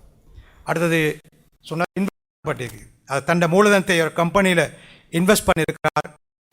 இன்வெஸ்ட்மெண்ட்டுக்கு ஜக்காத்து கொடுக்க வேண்டுமா என்று கேட்கிறார். எனவே நீங்கள் கம்பெனி சிஸ்டத்தில் பார்த்து இன்றைக்கு நடைமுறையில் கம்பெனி சிஸ்டம் நீங்கள் பார்த்தீங்கன்னு சொன்னால் நீங்கள் கம்பெனி இன்வெஸ்ட் பண்ணியிருந்தால் அந்த இன்வெஸ்ட்மெண்ட் உண்மையிலே உங்களது மூலதனம். எனவே அதை தனது பணம் யார் இன்வெஸ்ட் பண்ணாரோ அவருடைய சொத்து. எனவே அந்த இன்வெஸ்ட்மெண்ட்டுக்கு கண்டிப்பாக கொடுக்க வேண்டும். ஆனால் கம்பெனி ஒன்றில் இன்வெஸ்ட் பண்ணுற இடத்துல நீ கவனத்தில் கொள்ளப்பட வேண்டிய ஒரு விஷயம் இருக்குது. அந்த கம்பெனி எத்தகைய இயல்பு கொண்ட கம்பெனி, நேச்சர் ஆஃப் கம்பெனி நீங்கள் பார்க்க வேணும். அது வெறுமனே ஒரு தொழிற்சாலையாக இருந்தால், நிறுவனமாக இருந்தால், உற்பத்தி செய்யக்கூடிய கம்பெனியாக இருந்தால், வழங்கிய மூலதனமும் ஏனைய முதலீட்டாளர் வழங்கிய மூலதனமும் சில நேரம் நிலையான சொத்துக்களாக மாறி இருக்கலாம். மெஷினரிகளாக, கட்டிடங்களாக, கம்பெனிக்கு தேவையான உபகரணங்களாக, வாகனங்களாக மாறி இருக்கும். அப்போ அது நிலையான சொத்துக்களுக்கு ஜக்காத்து கிடையாது. நான் ஏற்கனவே சொன்னேன், நிலையான சொத்துக்கள் எப்போவாவது விற்கப்பட்டால் விற்ற உடனே தான் கொடுக்க வேண்டும். எனவே நீங்கள் கம்பெனி இத்தகைய தொழிற்சாலையாக உற்பத்தி நிறுவனமாக அதுக்கு எப்படி ஜக்காத் கொடுக்குறேன்னு சொன்னால், அந்த கம்பெனி லாபம், நெட் ப்ராஃபிட், அந்த நெட் ப்ராஃபிட் உங்களுக்கு கிடைக்கும் நெட் ப்ராஃபிட் நிசாபுடைய எல்லையை தாண்டி இருந்தால் நீங்கள் அது கம்பெனியாக இருந்தால், இஸ்லாமிய கம்பெனியாக இருந்தால் அந்த கம்பெனி பார்த்தோம், அந்த கம்பெனி எல்லா மூலதனத்தையும் உண்டாக்கி ஜக்காத்து கொடுக்கும். ஆனால் நீங்கள் முதலீடு செஞ்சிருக்கக்கூடிய கம்பெனி இது ஒரு வியாபார கம்பெனியாக இருந்தால், பொருட்களை வாங்கி விற்பனை கம்பெனியாக இருந்தால், அப்போ இருக்கக்கூடிய சொத்துக்கள் பொருட்களாகத்தான் இருக்கும் அல்லது பணமாக இருக்கும். எனவே இந்த சந்தர்ப்பத்தில் வருட முடிவில் பார்க்குற நேரம் நீங்கள் வியாபாரிகள் எப்படி ஸ்டாக் பார்க்கணுமோ அந்த சிஸ்டத்தை ஸ்டாக் பார்த்து இருக்கக்கூடிய லாபத்தையும் கையிருக்கக்கூடிய ஏனையங்களையும் தொடர்படுத்தி பார்த்து இருக்கக்கூடிய தொகை நிசாபுரி இப்போ நீங்கள் ஜக்காத்து கொடுக்க 2.5 ஜக்காத்து கொடுக்க கடமைப்பட்டவளாக மாறி.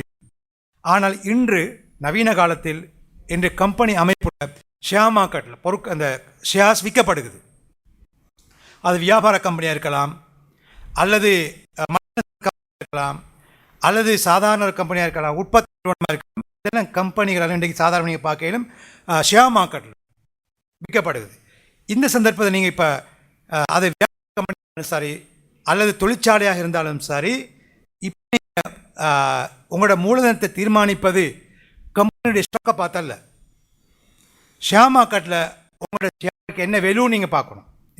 ஷேர் மார்க்கெட்டில் உங்களோட பங்கு வாங்கும் விற்கும் பொருளாக மாறிக்குது.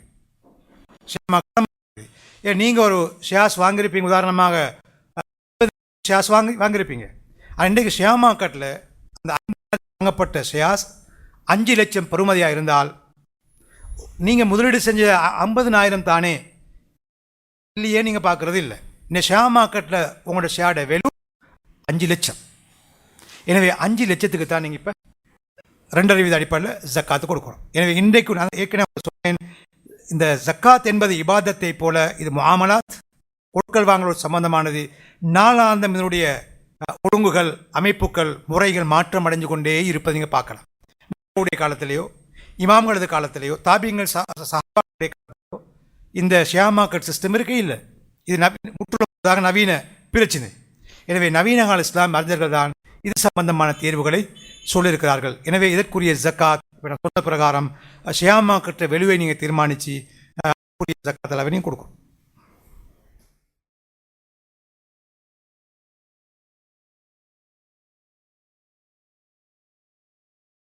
தந்திரமான பிழையான வழிமுறை அதனை தனக்கு வர வேண்டிய கடனை ஜக்காத் மூலமாக ஈடு செஞ்சு தன்னை பாதுகாத்துக் கொள்ளக்கூடிய ஒரு முறை. இது எந்த வகையிலும் ஏற்றுக்கொள்ள முடியாது. இங்கே கேட்ட கேள்வி முக்கியமாக, ஒருவர ஜக்காத்து இன்னொரு கொடுத்துருக்கிறார், அதை பொருட்படுத்துவதற்குத்தான் ஆக்கள் கடன் கொடுக்க வேண்டி இருக்குது. அந்த கடனை இவர் கழிச்சு கொள்ள போகிறார். அப்படி செய்ய முடியாது. அப்படி செய்வது பிழை. அவர் அமைதியை துஷ்பிரயோகம் செஞ்சதாக மாறும். அதனை எப்படி செய்யக்கூடாது. நான் ஏற்கனவே சொன்னது மாதிரி கடன்காரன் பிரச்சனை மட்டுமே இருக்கக்கூடிய பிரச்சனை, இதை விடவும் வறுமை பட்டினி பிரச்சனைகள் இருக்க முடியும். அவரவர்களது தேவைகள் நிறைவேற்றிக் கொள்வதற்கு தந்திரமான முறைகளை கையாண்டு இப்படி வேலை செய்வதற்கு நாங்கள் அனுமதித்தோம் என்றால் இந்த ஜக்காத்துடைய நோக்கங்களும் இலக்குகளும் அல்ல லட்சியங்களும் பால்பட்டு போகலாம். எந்த அளவுக்கு என்றால் இன்னொருவனை கொடுத்தால் மட்டுமல்ல, தனக்கு வர வேண்டிய கடனை, அதாவது ஜக்காத்து கொடுக்கக்கூடிய வச்சுக்கொள்ளுங்களே, அவனுக்கு யாராவது இவருக்கு தன் ஜக்காத் பணத்திலிருந்து கடன்காரன் கடன் தொகையை கழிக்க முடியாது. அப்படி கழித்தால் அது ஜக்காத்தா செல்லுபடியாக மாட்டாது என்பதுதான் இமாம் முஹம்மத் போன்ற இமாம்களுக்கு கருத்தா இருக்குது. இமாம் ஹசனுல் பஸ்ரி, இமாம் அத்தா போன்றவர்கள் பிரச்சனை இல்லைன்னு சொல்கிறார்கள். இதன் மிக பலமான கருத்து அபூ ஹனீஃபா, இமாம் அஹ்மத் போன்றவருடைய கருத்தின்படிக்கு அப்படி தனக்கு வர வேண்டிய கடனை ஜக்காத் கடமைப்பட்டவர் அப்படி கழித்தார் என்றால் அது ஜக்காத்தா நிறைவேற மாட்டாதுன்னு சொல். இதே போன்று நிபந்தனையிட்டு நான் உனக்கு ஜக்காத்து தருகிறேன், எனக்கு வர வேண்டிய கடனை திருப்பி தர வேண்டும் என்று நிபந்தனையிட்டு ஜக்காத்து கொடுத்தால் ஜக்காத்தும் நிறைவேறாது, கடனும் தீரமாட்டாது என்பது 4 மதுஹபுடைய இமாம்களுடைய கருத்தும் இருக்குது. ஆனால் கடன்காரன் இப்படி சொன்னால், அந்த பணக்காரர் சொல், நீங்கள் எனக்குரிய ஜக்காத்தை தாருங்கள், நான் அந்த கடனை தீர்க்கிறேன் என்று சொன்னால் அப்படி கொடுப்பது பிழையும் அல்ல. எடுப்பவர் ஜக்காத்தை தீர்த்தால், கடனை தீர்த்தால் அதுவும் தப்பும் அல்ல, ஜக்காத்தும் கூடும், கடனும் செல்லுபடியாகும். மனதில் கடனை திருப்பி தர வேண்டும் எண்ணம் இருக்குது, நிபந்தனை இல்லை. ஜக்காத்தை கொடுக்குறீங்க, கடன்காரனுக்கு ஜக்காத்தை கொடுக்குறீங்க, கடனை திருப்பி தர வேண்டும் என்று எண்ணம் கொள்கிறீர்கள், ஆனால் நிபந்தனை போட இல்லை. நீங்கள் ஜக்காத்து கொடுக்குறீங்க, அவர் திருப்பி தருகிறார், கடனும் கூடும், ஜக்காத்தும் செல்லுபடியாகும்.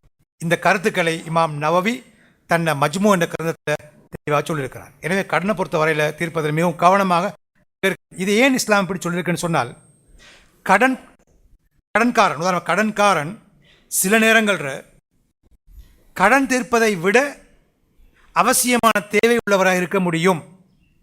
கடன்பட்டவர் தனது கடனை தீர்ப்பதை விட மிக அவசியமாக உடனடியாக தீர்க்க வேண்டிய பல தேவை உள்ளவனாக இருக்க முடியும். எனவே கடன் தீர்க்கும் தேவையை விட அந்த தேவையை முற்பட பசி பிரச்சனையாக இருக்கலாம், நோய் பிரச்சனையாக இருக்கலாம், அதுபோன்ற அடிப்படை தேவை பிரச்சனையாக இருக்கலாம். எனவே கடன் தீர்ப்பதை விட அந்த தேவை முற்படுத்தப்பட வேண்டும். இதனால்தான் கடனை தீர்க்க வேண்டும் நிபந்தனை போட்டு ஜக்காத் கொடுக்க முடியாத என்ற கருத்தை இமாம்கள் முன்வைத்திருக்கிறார்.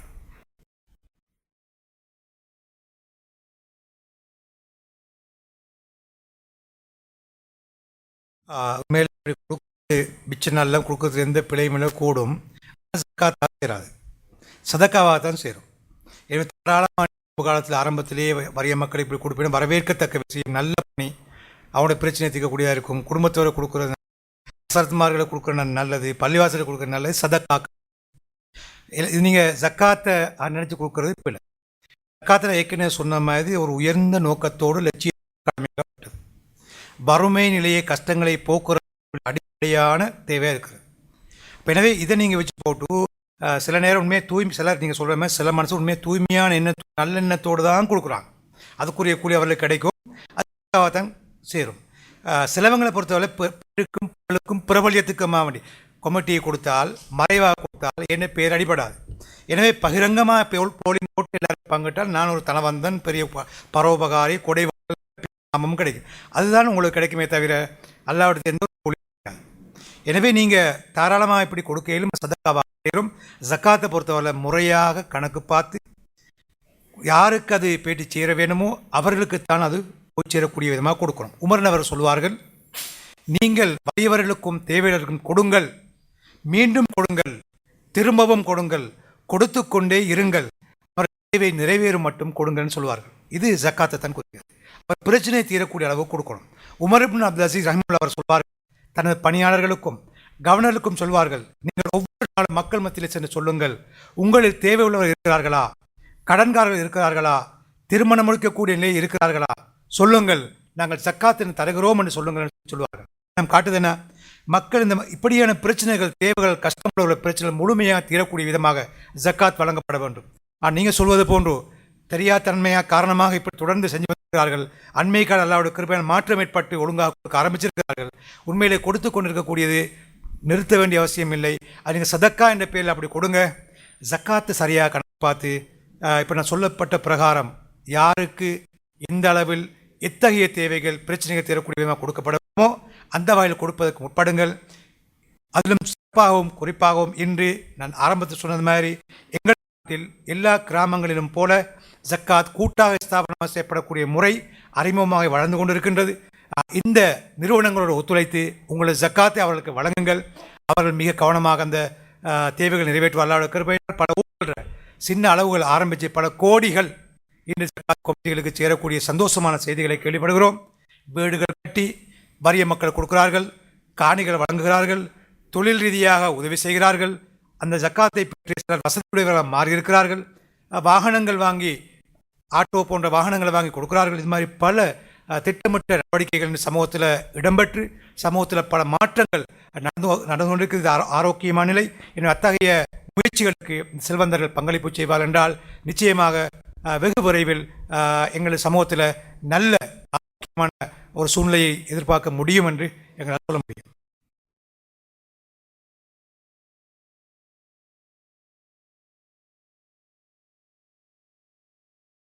இதில் ஏற்கனவே தெளிவாக சொன்னேன். இந்த பாவனைக்கின்ற தங்கத்துக்கு ஜக்காத்து கிடையாது. இப்போ கேட்ட கேள்வி, நிலையான சொத்தொன்றை வாங்குவதற்காக வைத்திருக்கக்கூடிய பணத்தை தங்கத்தை வேறு முதலீட்டு ஈடுபடுத்தி லாபம் ஈட்டிக் கொண்டிருக்கிறார், என்ன ஜக்காத்து கொடுக்க வேண்டுமான கேள்வி. நிலையான சொத்து என்று இவர் எதை கருதுகிறாரோ எனக்கு தெரியல. சில நேரம் அவர் நிலையான சொத்துன்னு அடிப்படை தேவைக்குரிய சொத்தாக இருந்தால், உதாரணமாக வீடு ஒருவருக்கு அடிப்படை தேவை, வீடு கட்டுவதற்கு காணி அடிப்படை தேவை. எனவே அவருக்கு அடிப்படையில் வீடு ஒன்று இல்லை, காணி ஒன்று இல்லை. அப்போ காணி வாங்குவதற்காக வீடு கட்டுவதற்காக வீடு வாங்குவதற்காக சல்லி கொஞ்சம் சேர்த்திருக்கிறார்.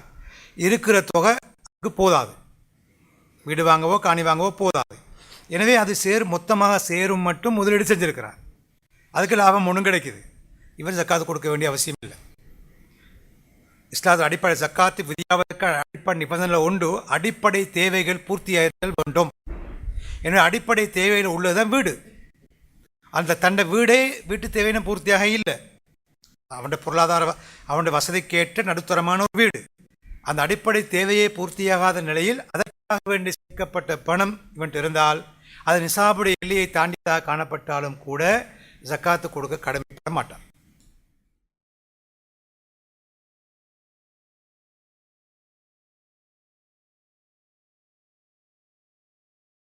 தங்கம் ஒரு பெண் பாவிக்கின்றாள் என்ற ஒரே காரணத்துக்காக பாவனை தங்கமாக மாறிவிடுவதில்லை. பாவனை தங்கத்தை நாங்கள் தீர்மானிக்கிறது ஊர் வழக்கத்தை மரபை அடிப்படையாக கொண்டு.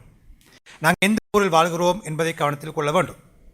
அந்த ஊரில் வாழக்கூடிய நடுத்தரமான பொருளாதார வசதி கொண்ட ஒரு பெண் அணியக்கூடிய தங்கமே பாவனை தங்கம். மேலதிகமாக ஆடம்பரம் அணியக்கூடிய தங்கமோ அது அணியலாம். அல்லது ஃபங்க்ஷன் வித்தியாசமான தங்கங்களை செய்து வைத்து கொண்டு ஒவ்வொரு ஃபங்க்ஷனுக்கும் வித்தியாசமான தங்கங்கள் அணிந்து கொண்டு இருந்தால் அந்த பெண் அணிகிறாள் என்பதற்காக அது பாவனை தங்கமாக மாறிவிடுவதில்லை. எனவே ஒரு ஊரில் அவருடைய பொருளாதார நன்மைகளை கருத்தில் கொண்டு நடுத்தரமான பொருளாதார வசதி கொண்ட ஒரு பெண் அணியக்கூடிய அளவு தங்கமே பாவனை தங்கம். அதை அவள் அணிந்து கொண்டிருந்தாலும் சரி, அவ்வப்போது அணிந்தாலும் சரி. எனவே சாதாரணமாக இந்த நாட்டை பொறுத்தவரையில் மொத்தமான ஒரு பார்வையை நாங்கள் பார்த்தால் இந்த நாட்டுள்ள முஸ்லீம்களது பொருளாதார நிலை கருத்தில் கொண்டு நடுத்தரமான ஒரு பொருளாதார வசதிக்குரிய ஒரு பெண்ணுடைய தங்கத்தின் அளவாக தன்னளவான கணிப்பு 100% கணிப்பீடு அல்ல, ஒரு 8 பவுனை கணிக்க முடியும். சில ஊர்களை பொறுத்த வரையில் அவனுடைய பொருளாதார நிலைகளை பொறுத்து இது வித்தியாசப்படலாம். உதாரணமாக அக்கூர்னை நீங்கள் எடுத்துக்கொண்டால் கிலோ கணக்கில் தங்கம் போடக்கூடிய ஆக்கள் அங்கே இருக்கிறாங்க. இப்போ அது குறைஞ்சிட்டு சரிதானே. அங்கே சாதாரண 15 பவுனாக அங்குள்ள ஜக்காத் கமிட்டி தீர்மானிச்சிருக்கிறாங்க. உதாரணம் நான் கேள்விப்பட்டேன், காத்தாங்குள்ள ஒரு 10 பவுனாக தீர்மானிச்சிருக்கிறாங்க. இப்போ கிளம்பு போன்ற இடங்களை பொறுத்தவரை பணக்காரன் ஒரு பக்கத்தில் இருக்கிறது போலவே இல்லைன்ற அளவுக்கு வறுமைப்பட்ட ஆக்களும் இருக்கிறார்கள். நடுத்தரமாக நாங்கள் வச்சு பார்க்குற ஒரு 10 பவுனுக்கு உட்பட்ட 8க்கும் 10க்கும் உட்பட்ட ஒரு தொகை தான் பாவனை தங்கமாக கருதணும். அதை நீங்கள் ஒதுக்கி போட்டு மிச்சமுள்ள தங்கமெல்லாம் ஜக்காத்துக்குரிய தங்கமாக மாறும். அது 10.5 பவுனை தாண்டும். மிச்சமுள்ள தங்கம் 10.5 பவுனை தாண்டுகின்ற போது ஜக்காத்து கொடுப்பது மொத்த பவுனுக்கும் பாவனை தங்கம் கடையே உள்ள மொத்த மேலதிக தங்கத்துக்கும் நீங்கள் ஜக்காத்து கொடுக்க வேண்டிய கடமைப்பாடு உள்ளவர்களாக மாறுவீர்கள். இந்த இடத்துல நீங்கள் பார்க்கணும், சில நேரம் வீட்டில் பெண் பிள்ளைகள் கூடுதலாக இருக்கையிலும் அதனை ஒரு தாயும் இருக்கையிலும் தாய்க்குரிய தங்கத்தின் அளவு தான் இப்போ உங்களுக்கு சொன்னது. அதே போல் பெண் பிள்ளைகளும் தங்கம் அணிவார்கள். எங்கள் நாட்டு மரபாக இருக்கிறது. ஆனால் பெண் பிள்ளைகள் தங்கம் அணிகின்ற போது அது வயதில்லைகளை நாங்கள் கருத்தில் கொள்ள வேண்டும். ஒரு 3-4 வயசு ஒரு பொம்பளை புள்ள எத்தனை பெரிய கோடீஸ்வரனாக இருந்தாலும் பெரிய சவடிகளையும் மாலைகளையும் பெண்ணாம்பரிய காப்புகளையும் போட்டு வைக்கிறது இல்லை. அது நாகரிகமும் அல்ல, அப்படி யாரும் செய்கிறதும் இல்லை. அந்த வயசு பிள்ளை எந்த அளவு பாவிக்கும் என்பது ஒரு சாதாரண மரபடி பள்ளங்களுக்கு தெரியும். எந்த அளவு தங்கம், அதுதான் அதனுடைய பாவனை தங்கம். ஒரு குமரி பெண்ணாக இருந்தால் அது போடக்கூடிய தங்கம். ஏன்னா அந்த வயசில்லையின் அடிப்படையில் ஒரு பெண் பிள்ளை எந்த அளவு தங்கம் பாவிக்குமோ அந்த அளவு தங்கம் பாவனை தங்கமாக கருதப்பட்டு அதையும் ஒதுக்கிவிட்டு மேலதிகமானதை நாங்கள் ஜக்காத்துக்குரிய தங்கமாக கணித்து கொள்ள வேண்டும்.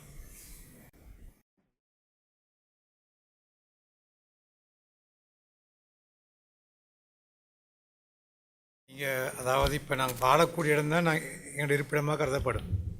சரிதானே? இப்போ நீங்கள் எந்த இடத்துல வாழ்கிறதுக்கு முடிவெடுத்து எங்கே வாழ்கிறீங்களோ அதுதான் கூட இருப்பிடம். அங்கே தான் ஜக்காத்து கடமையாகும். சரிதானே?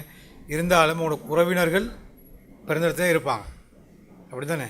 அப்போ என்ன உறவினர்களுக்காக ஒரு பங்கை நீங்கள் கொடுக்கறது கூடுமான வைக்கப்பட்டது.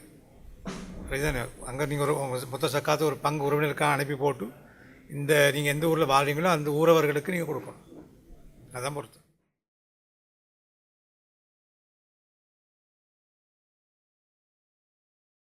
இது ஒரு முக்கியமான கேள்வி. அதாவது இது புதிய ஒரு பிரச்சனை அல்ல. இஸ்லாம் வரலாற்றில் ஆரம்ப காலங்களிலிருந்து இவ்வாறான தேவைகளுக்கு எப்படி ஜக்காத்து கொடுக்கிறது என்பது பற்றி தீர்ப்பு வழங்கப்பட்டிருக்குது. குறிப்பாக முஆவியாரன் அவர்கள் அவருடைய ஆட்சி காலத்தில் அவருடைய நிர்வாகிகள் அதிகாரிகள் இவர்களுக்கு சம்பளங்கள் அல்லது கொடுப்பனவுகள் ஏதாவது வழங்குகின்ற போது அதற்குரிய ஜக்காத்தையும் கழித்து கொண்டு தான் கொடுப்பாங்க.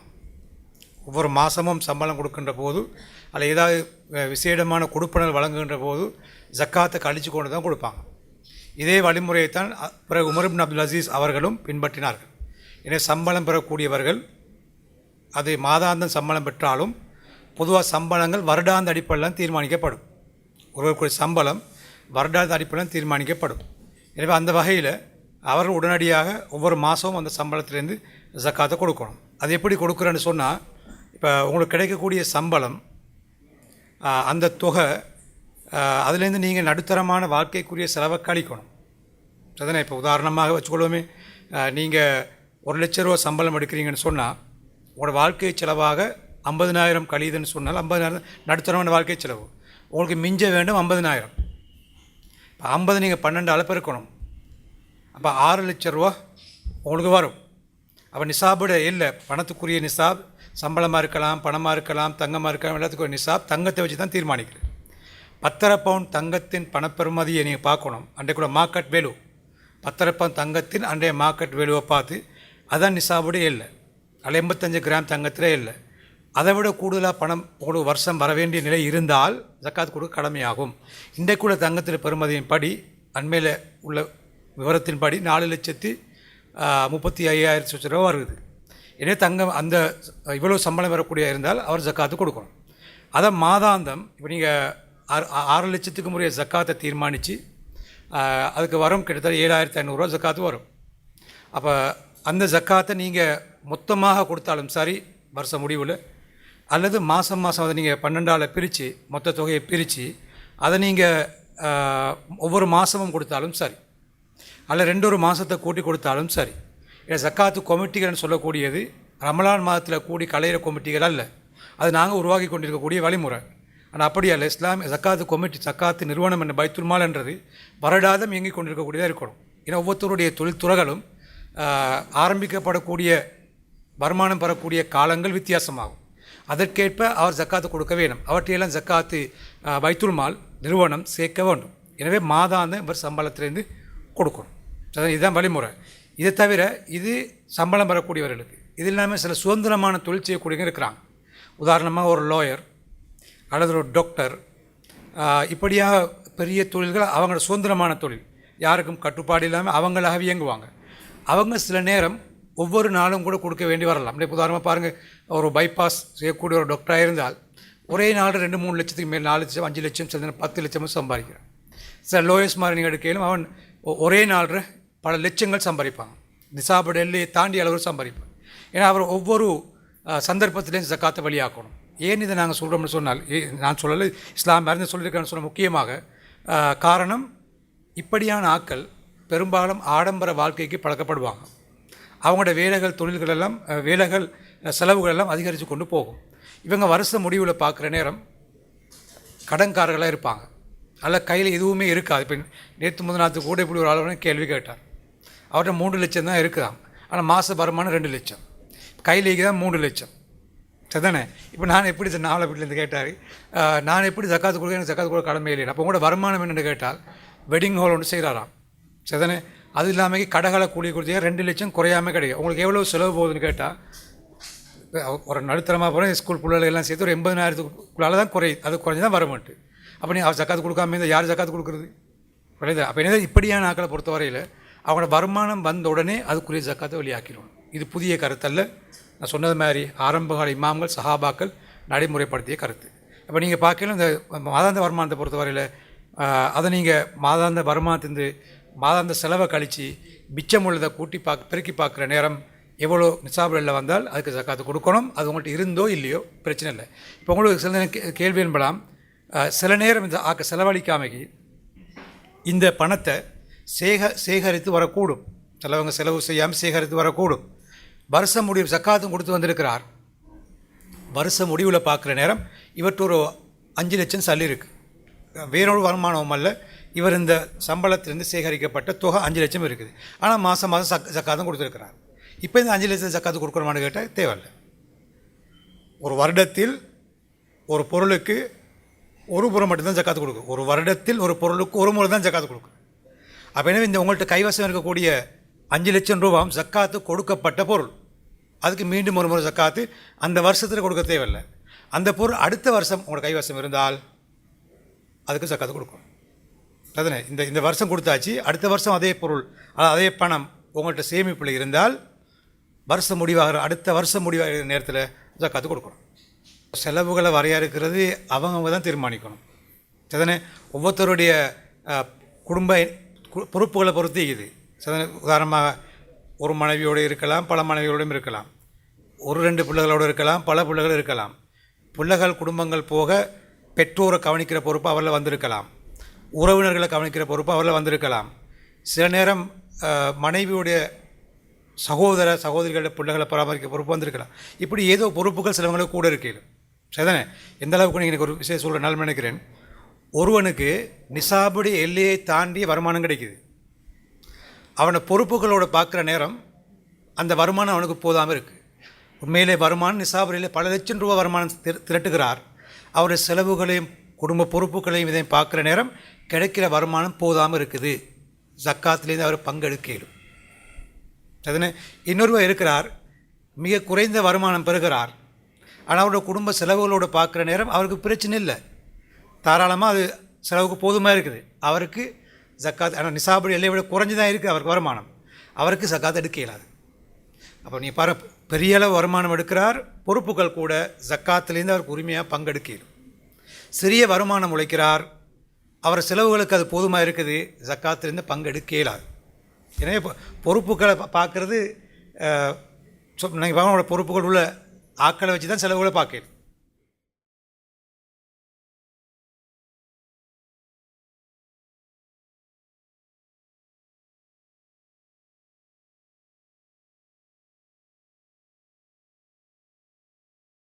இப்போ வீடுகளை பொறுத்தவரை இப்படி தான்.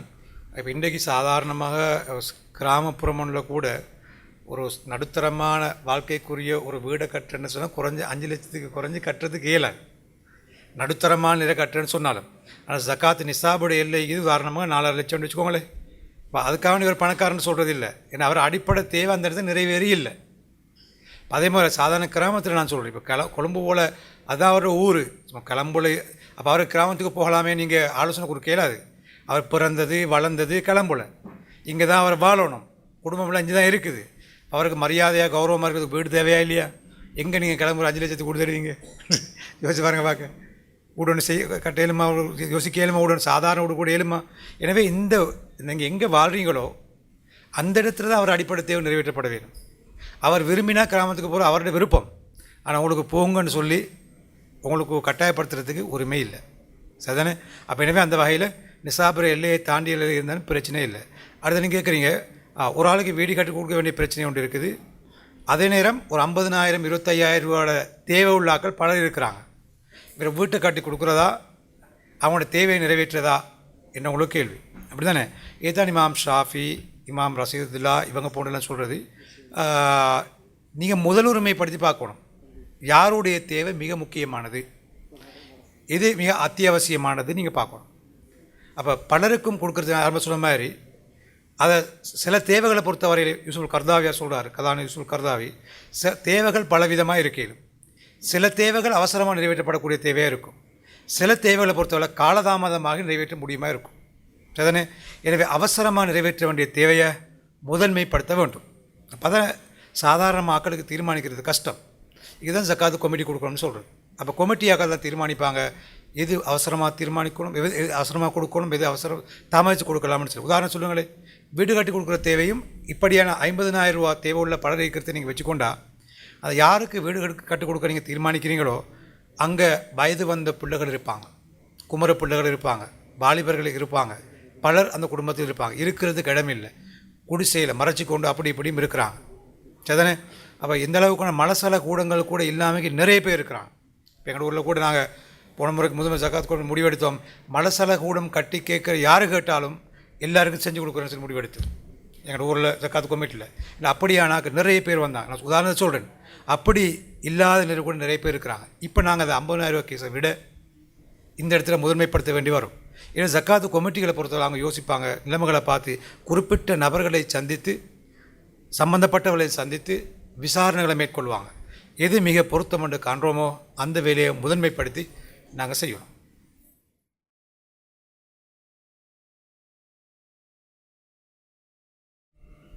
பாவியாக கருதப்படுவான். மனமுரண்டாக மறுத்தால், நிராகரித்தால், இழிவுபட பேசினால் அவன் ஒரு முர்த்தத், மதம் மாறிய காபிராக கருதப்படுவான். இஸ்லாமிய அரசாங்கம் இருக்குமென்றால் அதிகாரத்தை பயன்படுத்தி வலுக்கட்டாயமாக இவங்களோட போராடி ஜக்காத்தை பறிச்செடுக்கும். மனமுரண்டாக கொடுக்காமல் இருந்தாலும் சரி, பொடுபோக்காக கொடுக்காமல் இருந்தாலும் சரி, அந்த ஜக்காத்தை பறித்தெடுப்பார்கள். ஆனால் அப்படியான சக்தி இந்த நாட்டில் எங்கேயுமே கிடையாது. எங்களால் செய்ய முடியுமானதுன்னு கேட்டால் அவங்கள்ட்ட போயிட்டு விஷயங்களை சொல்லி மனசை மாற்றலாம். அதில் திருப்பி திருப்பி பலரும் போயிட்டு கேட்பதன் மூலம் ஒரு அழுத்தத்தை, மன அழுத்தம் ஒன்றை கொடுக்கணும். இப்படியான விஷயங்களை சொல்வதன் மூலமாக அதை செய்யலுமே தவிர எங்களுக்கு அதிகாரபூர்வமாக பறிச்சிருக்கக்கூடிய சக்தி இப்போ இல்லை. இஸ்லாம் அரசாங்கம் இருந்தால் மட்டுமே அது சாத்தியமாகும்.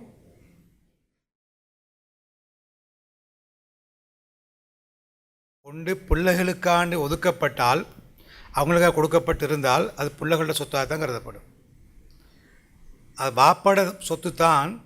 சும்மா ஒவ்வொருத்தரில் பேரில் வச்சிருக்கிறாருன்னா அது வாப்பாட சொத்து. எனவே அந்த தொகை அவ்வளவுக்கும் அவர் ஜக்காத்து கொடுப்பது கடமையாக இருக்கும்.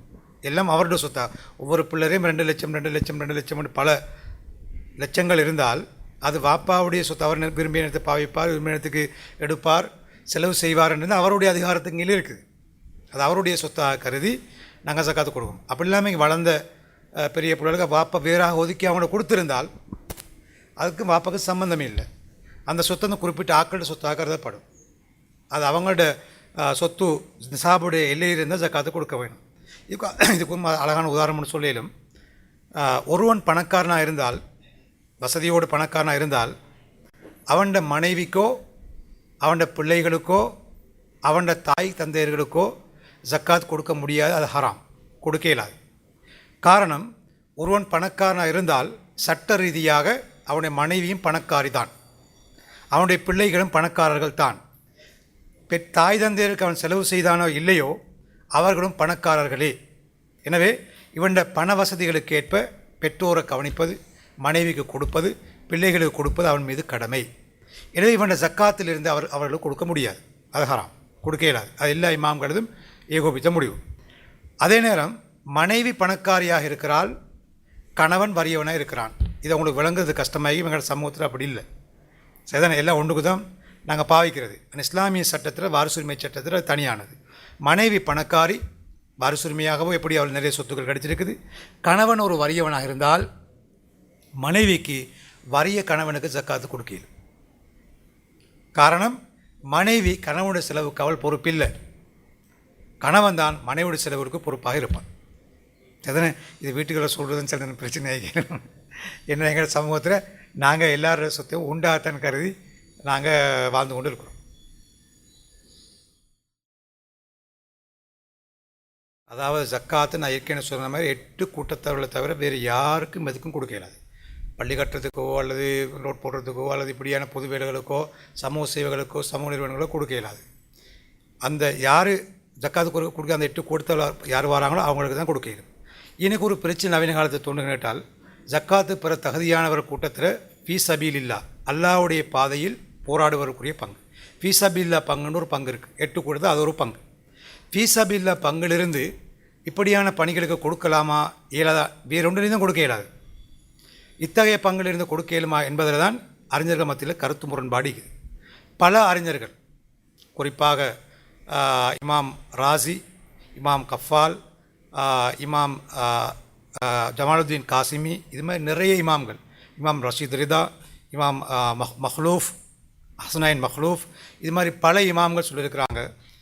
சையத் குத்துப் அவர்கள் கூட சொல்கிறார், இஸ்லாம் அதாவது அல்லாஹ்வுடைய கலாமை சையத் குத்துப் விளக்க சொல்கிறார், அல்லாஹ்வுடைய கலாமை நிலைநிறுத்துவதற்காக மேற்கொள்ளப்படுகின்ற எல்லா சமூக நல்ல பணிகளுக்காக வேண்டியும் ஃபீ சபீலில்லா பங்கிலிருந்து கொடுக்க முடியும்னு சொல்கிறார். இதே போல் ஏற்கனவே சொன்ன இமாம்களும் எல்லா வகை அல்லாஹ்வுடைய திருப்தியை நாடி மேற்கொள்ளப்படக்கூடிய எல்லா வகையான நற்பணிகளுக்காக வேண்டியும் ஜக்காத்திலிருந்து கொடுக்க முடியும் என்று சொல்லி ஃபீ சபீலில்லா பங்காக கருதி கொடுக்க முடியும் என்ற கருத்தை நவீனகால இப்படியான இமாம்கள் சொல்லியிருக்கிறாங்க. சரிதானே? அப்போ இந்த விடயங்களை குறிப்பாக இமாம் இப்னு அசீர் மிக முக்கியமான ஒரு இமாம் இப்னு அசீர் பழங்காலத்து இமாம், அவர் சொல்கிறார், ஃபீ சபீலில்லா என்பது அல்லாஹ்வின் திருப்தியை நாடி மேற்கொள்ளக்கூடிய பணிகளுக்காக சொல்லப்படும் ஒரு பொது பெயர் என்றாலும் ஃபீ சபீலில்லா என்ற சொல்லின் மூலமாக மிக அதிகமாக நாடப்படுவது ஜிஹாத், அல்லாஹ்வுடைய பாதையில் போராடுவதை குறிக்கும் என்று சொல். இந்த அளவுக்கு என்றால் ஃபீ சபீலில்லா என்று சொல்வதே பெரும்பாலும் ஜிஹாதை குறிக்கும் சொல்லே என்று சொல்லக்கூடிய அளவுக்கு முக்கியம் பெறுகிறது. இதனால் 4 மதுஹபுடைய இமாம்களும் இந்த ஃபீ சபீலில்லா பங்கு அல்லாஹ்வுடைய பாதையில் போராடுவதற்கு மட்டுமே உரித்தான பங்காகும் என்று 4 மதுஹபுடைய இமாம்கள் சொல்லியிருக்காங்க. ஏன்னா இந்த வகையில் இமாம்கள் மத்தியில் வித்தியாசமான கருத்து இருக்குது. முதலாவது சொன்ன கருத்துக்கு அடிப்படை நாங்கள் பார்த்தால், அல்லாஹ்வுடைய திருப்தியை நாடி மேற்கொள்ளப்படக்கூடிய எல்லா நல்ல பணிகளுக்கும் செலவழிக்க முடியும் என்று நாங்கள் இதுக்கு தீர்ப்பு சொல்வதாக இருந்தால், ஜக்காத் பெறக்கூடிய 8 கூட்டத்தவர்களை அல்லாஹ் தஆலா வரையறுத்து சொல்ல வேண்டிய அவசியம் கிடையாது. நீங்கள் அல்லாஹ் நாடி அல்லாஹ்வுக்காக வேண்டி திருப்தி நாடி செய்யக்கூடிய எல்லாம் வந்துடும், எல்லாத்துக்கும் செலவழிக்கலாம்னு மொத்தமாகவே சொல்லியிருக்காது. ஃபீ சபீலில்லாஹ் மட்டும் அல்லாஹ் சொல்லியிருக்கலாம். எனவே அப்படி சொல்வது அவ்வளோ பொருத்தமானது அல்ல என்று நவீனகால இஸ்லாமிய சட்ட அறிஞர் கலாநிதி யூசுப் கர்தாவி அவர் சொல்கிறார்கள். இதே நேரம் அவர் சொல்கிறார், வெறுமனே இதனை ஆயுதம் தூக்கி போராடுகின்ற ஜிஹாதுக்குரிய பங்குன்னு மட்டும் சொல்லுவதும் அவ்வளவு தூரம் பொருத்தமானது அல்ல. காரணம், இன்றைக்கு ஜிஹாதுடைய அது ஆயுதம் தூக்கி போராடுகின்ற போராட்டத்துக்கு சமமான அளவுக்கு இன்றைக்கு கலாச்சார ரீதியான அறிவியல் ரீதியான இன்டலெக்சுவல் சேலஞ்சஸ் இதெல்லாம் இந்த சமூகத்தை நாங்கள் பார்க்குறோம். ஒருவனுடைய ஈமானையை பாதிக்கக்கூடியதாக, அவனுடைய இருப்பையை பாதிக்கக்கூடியதாக பல சவால்களுக்கு நாங்கள் முகம் கொடுக்குறோம். எனவே இந்த சமூகத்தை அறிவு ரீதியாக சிந்தனா ரீதியாக பாதுகாப்பதற்காக, அந்நியர்களால் இஸ்லாத்துக்கு எதிராக முன்வைக்கின்ற சவால்களை முறியடிப்பதற்காக இந்த ஃபீ சபீலில்லா பங்கை பயன்படுத்த முடியும். எனவே ஆயுத போராட்டத்துக்கு இன்றைக்கு உலகத்தில் இஸ்லாமிய உலகத்தில் நிறைய ஆயுத போராட்டம் நடந்து கொண்டு இருக்குது. அதற்காக வேண்டி இதை பயன்படுத்த முடியுத கருத்து முரண்பாடு இல்லை, இஜ்மாவான கருத்து. அதே போன்று இப்போ நாங்கள் இப்படியான தேவைகளுக்காக வேண்டியும் பயன்படுத்த முடியும் என்று சொல்லி போட்டு சில ஆதாரங்களால் சொல்கிறார். உதாரணமாக ஒரு முறை நபி அவரிடத்தில் வந்து கேட்கப்பட்டது, ஜிஹாதில் சிறந்தது எது என்று சொல்.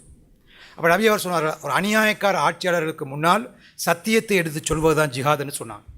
இன்னும் ஒரு முறை சொன்னாங்க, முஷ்ரிக்குங்களுக்கு எதிராக நீங்கள் பொருளாலும் உயிராலும் நாவாலும் போராடுங்கள் என்று சொல்லி. எனவே நாவால் போராடுவது, எழுத்தால் போராடுவது இஸ்லாத்தை பாதுகாப்ப, இஸ்லாமிய சமூகத்தை பாதுகாக்க, இஸ்லாமிய சமூகத்தின் அபிலாசைகளை பாதுகாக்க, கலாச்சாரத்தை பண்பாட்டை பாதுகாக்க மேற்கொள்ளக்கூடிய இத்தகைய முயற்சிகள் எல்லாமே ஜிஹாதின் பாட்பட்டது தான். எனவே இப்படியான முயற்சிகளுக்கும் எங்களுக்கு செலவழிக்கிறோம் என்று யூசுப் கர்தா சொல்லிவிட்டு சொல்கிறார். குறிப்பாக இன்று இருக்கக்கூடிய இஸ்லாமிய அமைப்புகள், இஸ்லாமிய இயக்கங்கள் ஒரு தலைமைத்துவத்தின் கீழ் முஸ்லீம் சமூகத்தை ஒன்றிணைப்பதற்காக, முஸ்லீம்கள் தனித்துவத்தை கட்டுக்கோப்பை பாதுகாப்பதற்காக பெரும் தியாகங்களை மேற்கொள்கிறார்கள். இத்தகைய தலைமைகளை உருவாக்குவதற்காக, இத்தகைய பணிகளுக்காக ஜக்காத்திலிருந்து கொடுக்க முடியும் என்று சொல்கிறார். சொல்லிவிட்டு ஜக்காத்து கொடுக்க முடியுமான, ஃபீஸபில்லான் கொடுக்க முடியுமான பட்டியலையும் அவர் சொல்கிறார். உதாரணமாக, இஸ்லாமிய சிந்தனை பரவலாக்கத்துக்காக, இஸ்லாமிய பணிக்காக முழு நேரமாக தங்களை அர்ப்பணித்துக் கொண்டிருக்கக்கூடிய தாயிக்களுக்காக, இஸ்லாமிய கல்வி நிறுவனங்களை, மாடர்ன் சேலஞ்சஸ்களை முகம் கொடுக்கக்கூடிய கல்வி நிறுவனங்களை உருவாக்குவதற்காக, அதற்காக படிக்கக்கூடிய மாணவர்களுக்காக, இஸ்லாமிய சிந்தனை பரவலாக்கத்துக்காக புத்தகங்கள், சஞ்சிகைகள் வெளியிடுவதற்காக, ஆய்வரங்குகள் நடத்துவதற்காக, இப்படியெல்லாம் தேவைகளுக்கு வேண்டியெல்லாம் ஃபீஸபில்ல பங்கை பயன்படுத்த முடியும் என்ற கருத்தை சொல்கிறார். எனக்கு அந்த வகையில் நீங்கள் கேட்டது போல் விரிவாக சொல்கிறேன், இது தெளிவாக தெரிஞ்சு கொள்வதற்காக வேண்டி கேட்டது போல் இப்படியாக நல்ல இஸ்லாமிய பணிகள் ஈடுபடும் இஸ்லாமிய இயக்கங்களுக்கு, இப்படியான புத்தகங்கள் வெளியிடுவது போன்ற நல்ல விஷயங்களுக்கு, நவீன சவால்களுக்கு முகம் கொடுக்கக்கூடிய அறிஞர்களை உருவாக்கின்ற கலா நிலையங்களுக்கு, முழு நேரமாக தங்கள் வாழ்க்கையை அர்ப்பணித்து இஸ்லாத்தை பாதுகாக்க தியாகம் செய்கின்ற இஸ்லாமிய ஊழியர்களுக்கு, தாயிக்களுக்கு, இவற்றுக்கெல்லாம் இந்த பணத்திலிருந்து எங்களுக்கு செலவழிக்கணும். பொதுவாக பொது பணிகளுக்காக வேண்டி, பொது நலப்பணிகள் நான் சொல்ல வரதுங்க நேற்றால் சோசியல் சர்வீஸ்னு வருது. ஊர்கள பொது வேலை, கிரவுண்ட் வெட்டுறது, ஸ்போர்ட்ஸ் கிளப் நடத்துறது, இப்படியான பொது வேலைகளுக்கு ஜக்காத் இருந்து கொடுக்க இயலாது. அதுகளுக்கு கொடுக்குறது சதக்காக்கள் இருந்து கொடுக்க இயலும். ஜக்காத் இருந்து கொடுக்க முடியாது, சதக்காக்கள் இருந்து அப்படியான பணிகளுக்கு கொடுக்கலாம்.